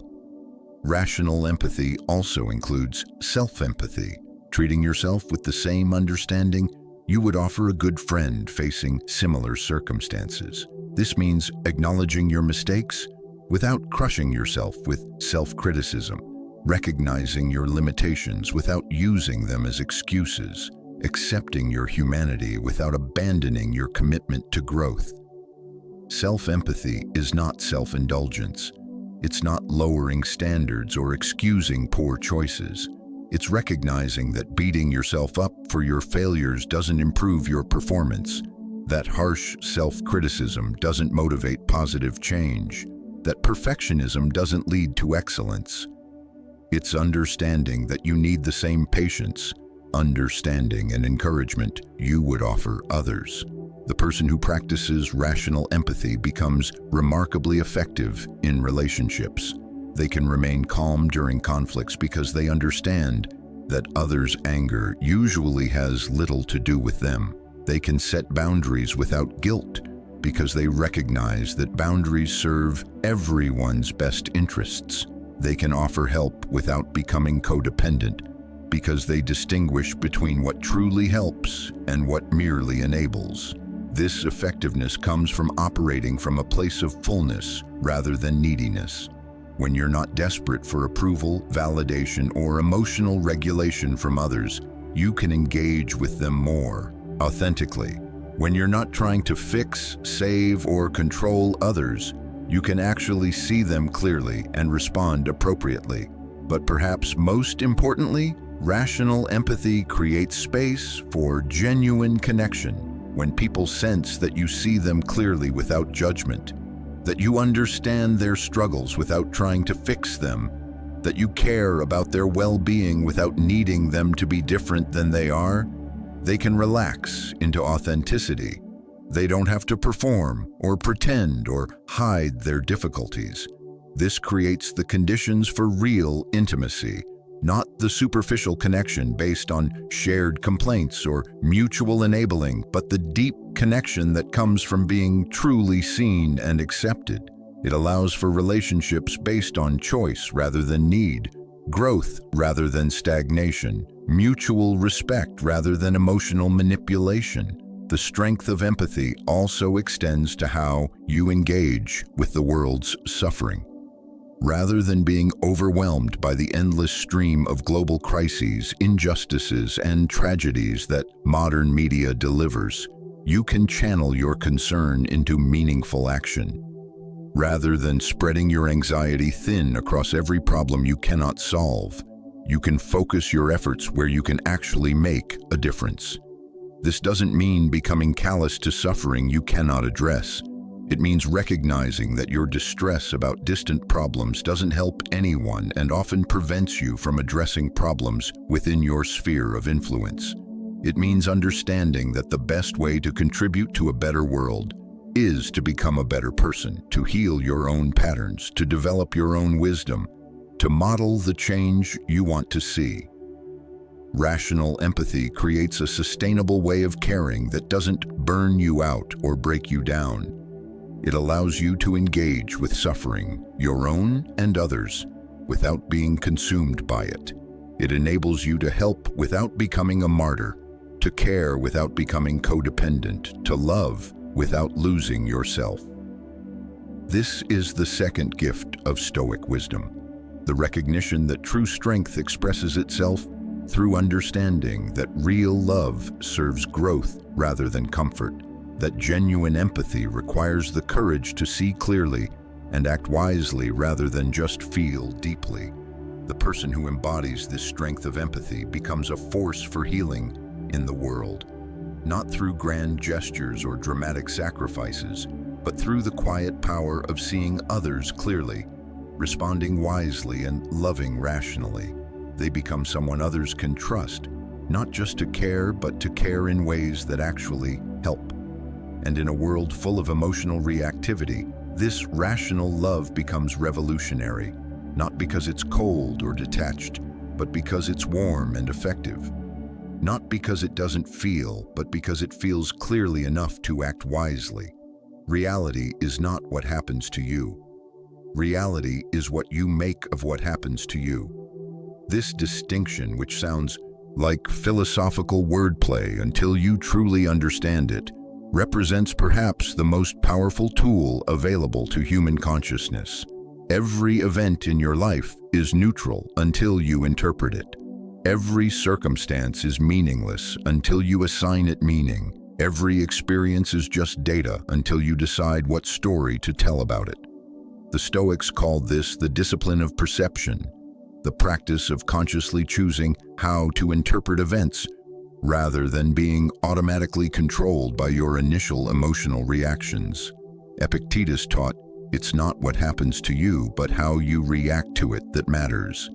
But he wasn't suggesting you should pretend bad things are good or deny difficult realities. He was pointing to something more profound, that your experience of any event is determined far more by your interpretation of it than by the event itself. Consider two people who receive identical criticism from their supervisor.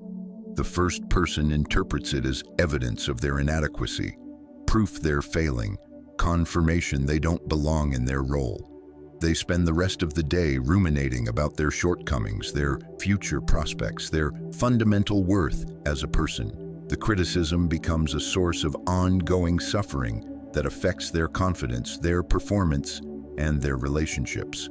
The second person interprets the same criticism as valuable information about how to improve, insight into their supervisor's expectations, data they can use to enhance their performance. They spend their energy figuring out how to implement the feedback rather than questioning their fundamental competence. The criticism becomes a tool for growth rather than a weapon for self-attack. The external event, the criticism, was identical. The internal experience was completely different. This difference didn't come from personality, circumstances, or luck. It came from perspective, the conscious choice about how to frame what happened. This power of perspective extends to every aspect of human experience. The job loss that one person experiences as catastrophic failure, another experiences as liberation from an unsatisfying role. The relationship ending that one person sees as evidence of their unlovability, another sees as an opportunity to learn about compatibility and communication. The illness that one person interprets as cruel randomness, another interprets as a reminder of life's preciousness and fragility. But perspective is not about positive thinking or forcing yourself to see everything as good. It's about choosing the most useful interpretation, the frame that best serves your well-being, your growth, your ability to respond effectively. Sometimes the most useful perspective acknowledges genuine loss, real difficulty, or significant challenge, while still maintaining your capacity to learn, adapt, and continue moving forward. The practice of conscious perspective-taking requires first recognizing that your initial interpretation of events is not the only possible interpretation. It's just the first one your mind generated, usually based on past experiences, current fears, or habitual patterns. This recognition creates space for choice, room to consider alternative ways of understanding what happened. This space is crucial because your first interpretation is often the least useful one. It's typically driven by emotion rather than wisdom, fear rather than curiosity, past conditioning rather than present possibility. The interpretation that serves your growth, your peace of mind, and your effectiveness usually requires conscious choice rather than automatic reaction. The power of perspective becomes especially important during difficult times. When facing loss, failure, rejection, or trauma, your mind will naturally generate interpretations that increase suffering, telling stories about what these events mean about you, your future, your worth, your safety. But these interpretations, while natural, are not inevitable or accurate. They're just one way of making sense of what happened. Alternative perspectives don't deny the reality of difficulty, but change your relationship to that difficulty. The failure becomes education rather than condemnation. The loss becomes an opportunity to discover your resilience rather than evidence of life's cruelty. The rejection becomes redirection rather than personal inadequacy. The trauma becomes a source of strength rather than permanent damage. This reframing is not self-deception. It's conscious choice about which aspects of complex events to focus on. Every difficult experience contains multiple truths: loss and growth, pain and learning, endings and beginnings, destruction and opportunity. Perspective is about choosing which truth to emphasize, which story to tell, which meaning to extract. Modern psychology has validated what the Stoics understood 2,000 years ago, that cognitive reframing, consciously changing how you think about events, is one of the most effective tools for emotional regulation, stress management, and psychological well-being. Cognitive behavioral therapy is essentially applied Stoicism, helping people recognize that their thoughts about events, not the events themselves, determine their emotional experience. But the power of perspective extends beyond managing difficult experiences to enhancing positive ones. The person who interprets success as evidence of their worth becomes anxious about maintaining that success. The person who interprets success as the result of effort, learning, and favorable circumstances can enjoy it without being attached to it, learn from it without being defined by it. The practice of perspective taking becomes easier with repetition. Start with small events, traffic delays, minor inconveniences, everyday frustrations. Instead of automatically interpreting these as problems, experiment with alternative frames. The traffic delay becomes unexpected, time for reflection. The inconvenience becomes an opportunity to practice patience. The frustration becomes information about your attachment to things being a certain way. As you develop facility with conscious perspective taking in small situations, you can apply it to larger challenges. The skill of reframing becomes a habit, then a natural capacity, then an automatic response to difficulty. You begin to see that every event, no matter how challenging, offers multiple ways of being understood. This doesn't mean all perspectives are equally valid or useful. Some interpretations serve your growth and well-being. Others increase suffering and limit possibilities. The goal is not to convince yourself everything is good, but to choose the interpretation that best serves your ability to learn, grow, and respond effectively. The person who masters the power of perspective becomes remarkably resilient, not because nothing difficult happens to them, but because they've learned to extract wisdom from difficulty, to find opportunities within obstacles, to discover strength through struggle. They develop what psychologists call post-traumatic growth, the capacity to become stronger, wiser, and more compassionate as a result of challenging experiences. But perhaps most importantly, conscious perspective taking reveals that you have far more control over your experience than you initially realized. While you cannot control what happens to you, you can always influence what you make of what happens to you. While you cannot determine your circumstances, you can always choose your interpretation of those circumstances. This recognition transforms you from a victim of events to an author of meaning. Instead of being buffeted by whatever interpretations your mind automatically generates, you become the conscious creator of your own understanding. Instead of being at the mercy of circumstances, you become the master of perspective. The third gift of Stoic wisdom is this: the recognition that reality is not fixed but interpretable, that meaning is not discovered but created, that your experience of life is determined far more by how you see than by what you see. This gift doesn't change what happens to you, but it changes everything about how you experience what happens to you. And when you change how you experience life, you change your life itself. To hold water, You must cup your hands gently. Squeeze too tightly, and it slips through your fingers. Hold too loosely, and it spills away.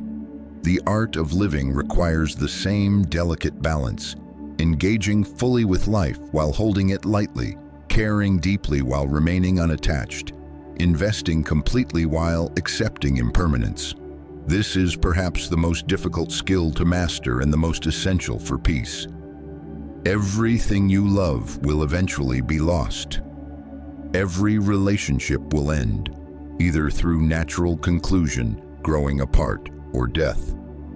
Every possession will break, become obsolete, or be left behind when you die. Every role you play, child, student, employee, parent, leader, will eventually be outgrown or completed. Every body, including yours, will age, weaken, and ultimately fail. This is not pessimism. This is simply the nature of existence in a universe where everything is temporary. The human impulse is to fight this impermanence, to cling to what we value, to try to make permanent what is inherently temporary. We grip our relationships so tightly we suffocate them. We accumulate possessions as if ownership could create security. We desperately try to stop time, to prevent change, to maintain what we have exactly as it is. But this clinging is not preservation. It's the source of most human suffering. The Stoics understood that attachment, the desperate need for things to remain as they are, is different from love. Love appreciates what is present without demanding it stay forever. Attachment cannot appreciate what is present because it's too busy worrying about losing it. Love enhances experience. Attachment diminishes it. Love allows for joy. Attachment creates anxiety. Watch how attachment operates in your own life. The relationship you enjoy becomes a source of stress because you're constantly worried about losing it. The success you've achieved becomes a burden because you're terrified of failure. The health you possess becomes a source of anxiety because you're afraid of illness. The happiness you feel becomes tainted by the knowledge it won't last forever. This is the cruel paradox of attachment. The harder you try to hold on to something, the less you're able to enjoy it. The more desperately you cling to what you have, the more it feels like it's already slipping away. The stronger your attachment to permanence, the more acutely you feel the pain of impermanence. But letting go doesn't mean caring less. It means caring differently. It means loving fully while accepting that what you love is on loan from the universe, that you're a temporary steward rather than a permanent owner. It means investing completely in experiences, relationships, and endeavors, while accepting that all investments are ultimately temporary. This shift from ownership to stewardship changes everything. The parent who understands their children are not possessions to be controlled, but individuals to be guided can love them more freely. The employee who recognizes their job is a temporary role rather than their permanent identity can engage more authentically. The person who sees their body as a borrowed vehicle rather than their essential self can care for it without being devastated by its inevitable changes. Letting go is not a one-time event, but a daily practice. Every morning, you can choose to hold the day lightly, to engage with whatever arises without demanding it meet your expectations. Every evening, you can practice releasing what happened, celebrating what went well without clinging to it, learning from what went poorly without being defined by it. This practice becomes especially important during times of transition and loss, the job that ends, the relationship that concludes, the stage of life that's completed. These moments invite you to practice the art of letting go. You can resist the change and suffer, or you can accept the change and learn. You can fight the loss and be exhausted, or you can honor what was while remaining open to what might be. But letting go is not passive resignation. It's active acceptance combined with conscious engagement. You let go of outcomes while fully engaging with process. You release control over results while taking complete responsibility for effort. You surrender attachment to how things should be while remaining committed to responding skillfully to how things are. This distinction is crucial because many people misunderstand letting go as giving up, becoming indifferent, or stopping their efforts. But true letting go enhances rather than diminishes your ability to engage effectively. When you're not desperately attached to specific outcomes, you can see opportunities you would otherwise miss. When you're not clinging to how things should be, you can respond more creatively to how things are. The martial artist who has learned to let go can flow with their opponent's energy rather than fighting against it. The entrepreneur who has released attachment to their original plan can pivot when circumstances change. The parent who has let go of their specific expectations for their child can appreciate who their child actually is, rather than mourning who they wanted them to be. Letting go also applies to your image of yourself, your identity, your story about who you are, your attachment to being seen in certain ways. As you grow and change, you must repeatedly let go of outdated versions of yourself to make room for who you're becoming. The successful executive must let go of that identity when they retire. The athlete must release their athletic identity when their body can no longer perform. The parent must surrender their active parenting role when their children become adults. These identity transitions can be among the most difficult experiences of letting go because we often confuse our roles with our essence, our achievements with our worth, our external identities with our internal reality. But each letting go of an outdated identity creates space for a more authentic and expanded sense of self to emerge. The practice of letting go also includes releasing the need to understand everything, to have all the answers, to make sense of life's apparent randomness and injustice. Some experiences cannot be fully understood. Some losses cannot be completely explained. Some suffering cannot be adequately justified. The attempt to understand everything often becomes another form of clinging to certainty, to meaning, to the illusion that life should always make sense. Sometimes the most profound letting go is the release of the need for life to be comprehensible, fair, or logical. This doesn't mean becoming passive or ceasing to seek understanding where understanding is possible. It means accepting that some mysteries will remain mysterious, some questions will remain unanswered, some experiences will remain incomprehensible, and that this is okay. This acceptance of mystery and uncertainty is liberating because it frees you from the exhausting effort of trying to control or understand everything. It allows you to engage with life as it is, rather than as you think it should be. It enables you to find peace within completeness, comfort with uncertainty, and meaning within mystery. The person who has mastered the art of letting go lives with what some traditions call non-attachment, the ability to be fully engaged while remaining inwardly free. They can work toward goals without being enslaved by them, love deeply without being possessive, care about outcomes without being controlled by them. This freedom transforms every aspect of experience. Relationships become more authentic because you're not trying to control others or prevent them from changing. Work becomes more creative because you're not rigidly attached to specific methods or outcomes. Life becomes more adventurous because you're not desperately clinging to security and predictability. But perhaps most importantly, letting go reveals what cannot be lost: the essence of who you are beneath all the roles, identities, possessions, and relationships that are temporary. When you let go of everything that can be lost, you discover what remains: your capacity for awareness, love, choice, growth, and presence. These qualities cannot be taken from you because they are you, not things you have. The fourth gift of Stoic wisdom is this: The recognition that holding life lightly allows you to live it fully, that releasing attachment increases rather than decreases your capacity for love, that letting go is not loss, but liberation. This gift doesn't make loss painless, but it makes loss workable, meaningful, and ultimately transformative. In learning to let go, you don't lose anything real. You only lose the illusion that anything was ever permanently yours to begin with.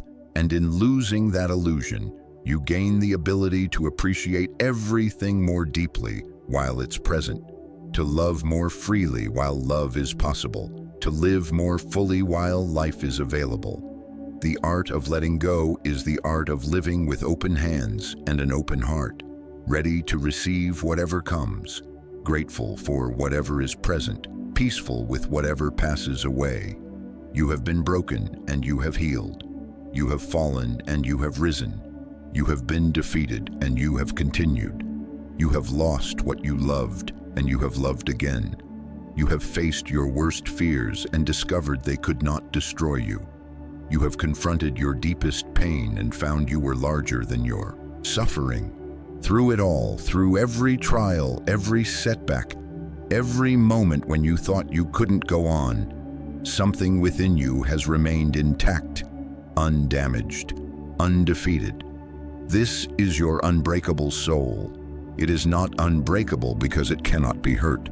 It has been hurt repeatedly, deeply, sometimes devastatingly. It is not unbreakable because it never cracks. It is cracked, shattered, seemed irreparably damaged. It is unbreakable because it possesses the infinite capacity to heal, to regenerate, to emerge from destruction stronger and wiser than before. It is unbreakable because its essence, your capacity for awareness, choice, love, and growth, cannot be diminished by any external force. This soul has been your companion through every experience, your witness to every event, your constant presence in every circumstance. It was there when you were born, and it will be there when you die. It has observed your successes without being inflated by them, and your failures without being diminished by them. It has remained stable while your emotions fluctuated, consistent while your circumstances changed, whole while your life seemed to fall apart. The Stoics called this your inner citadel, the fortress of self that no siege can breach, the sanctuary that remains inviolable regardless of what attacks it faces. Marcus Aurelius wrote, "Very little is needed to make a happy life. It is all within yourself, in your way of thinking." He was pointing to this unbreakable core, this essential self that contains everything necessary for peace, dignity, and fulfillment. This soul is not your personality, which can be shaped by experience. It is not your emotions, which rise and fall like weather. It is not your thoughts, which come and go like clouds. It is not your body, which ages and changes. It is not your roles, which are temporary. It is not your achievements, which can be lost. It is the awareness that observes all these phenomena, the consciousness that experiences them, the freedom that chooses how to respond to them. Recognizing this unbreakable core changes how you relate to every challenge. When you know your essential self cannot be damaged, you can face difficulty with courage rather than terror. When you understand your worth is not dependent on external circumstances, you can engage with uncertainty without desperation. When you realize your peace comes from within, you can navigate chaos without being overwhelmed.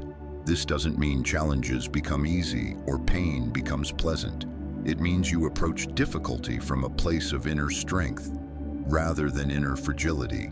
You know that whatever happens, some part of you will remain intact, capable of learning, growing, and continuing. This knowledge provides a foundation of security that cannot be shaken by external events.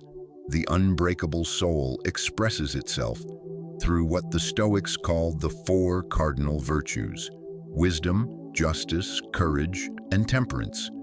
These are not external achievements but internal capacities that can be developed regardless of circumstances. They represent the full flowering of human potential, the complete expression of what it means to be both rational and compassionate. Wisdom is the ability to see clearly, to distinguish between what you can control and what you cannot, to understand the temporary nature of all external conditions, to recognize your peace and dignity come from within rather than from without. Wisdom sees through illusions and penetrates to the truth of things as they are rather than as we wish they were. Justice is the commitment to treating others fairly and contributing to the common good, not because you expect reciprocation, but because justice is the natural expression of a soul that understands its connection to all other souls. Justice recognizes individual well-being and collective well-being are ultimately inseparable. Courage is the willingness to do what is right, regardless of the consequences, to speak truth when truth is needed, to take stands when stands are required, to face difficulties when difficulties cannot be avoided. Courage is not the absence of fear, but the choice to act rightly despite fear. Temperance is the practice of moderation and self-regulation, the ability to enjoy pleasures without being enslaved by them, to face pain without being overwhelmed by it, to maintain balance in the midst of extremes. Temperance creates the stability that allows for wise choices rather than reactive impulses. These virtues are not rules imposed from outside, but the natural expression of an unbreakable soul that has discovered its own strength. They emerge not from obligation, but from understanding, not from fear of punishment, but from love of excellence, not from external pressure, but from internal integrity. The person who is connected with their unbreakable soul becomes remarkably effective in the world, not despite their spiritual development, but because of it. They can take risks because they're not afraid of failure. They can love deeply because they're not terrified of loss. They can speak honestly because they're not dependent on others' approval. They can act boldly because they're not paralyzed by uncertainty. This effectiveness comes not from callousness, but from clarity, not from detachment, but from proper attachment. Attachment to virtue rather than to outcomes, to character rather than to circumstances, to internal rather than external sources of security and satisfaction.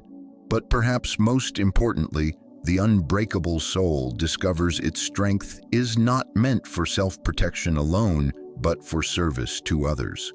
The person who has found their own unshakable center becomes a stabilizing presence for others, still searching for theirs.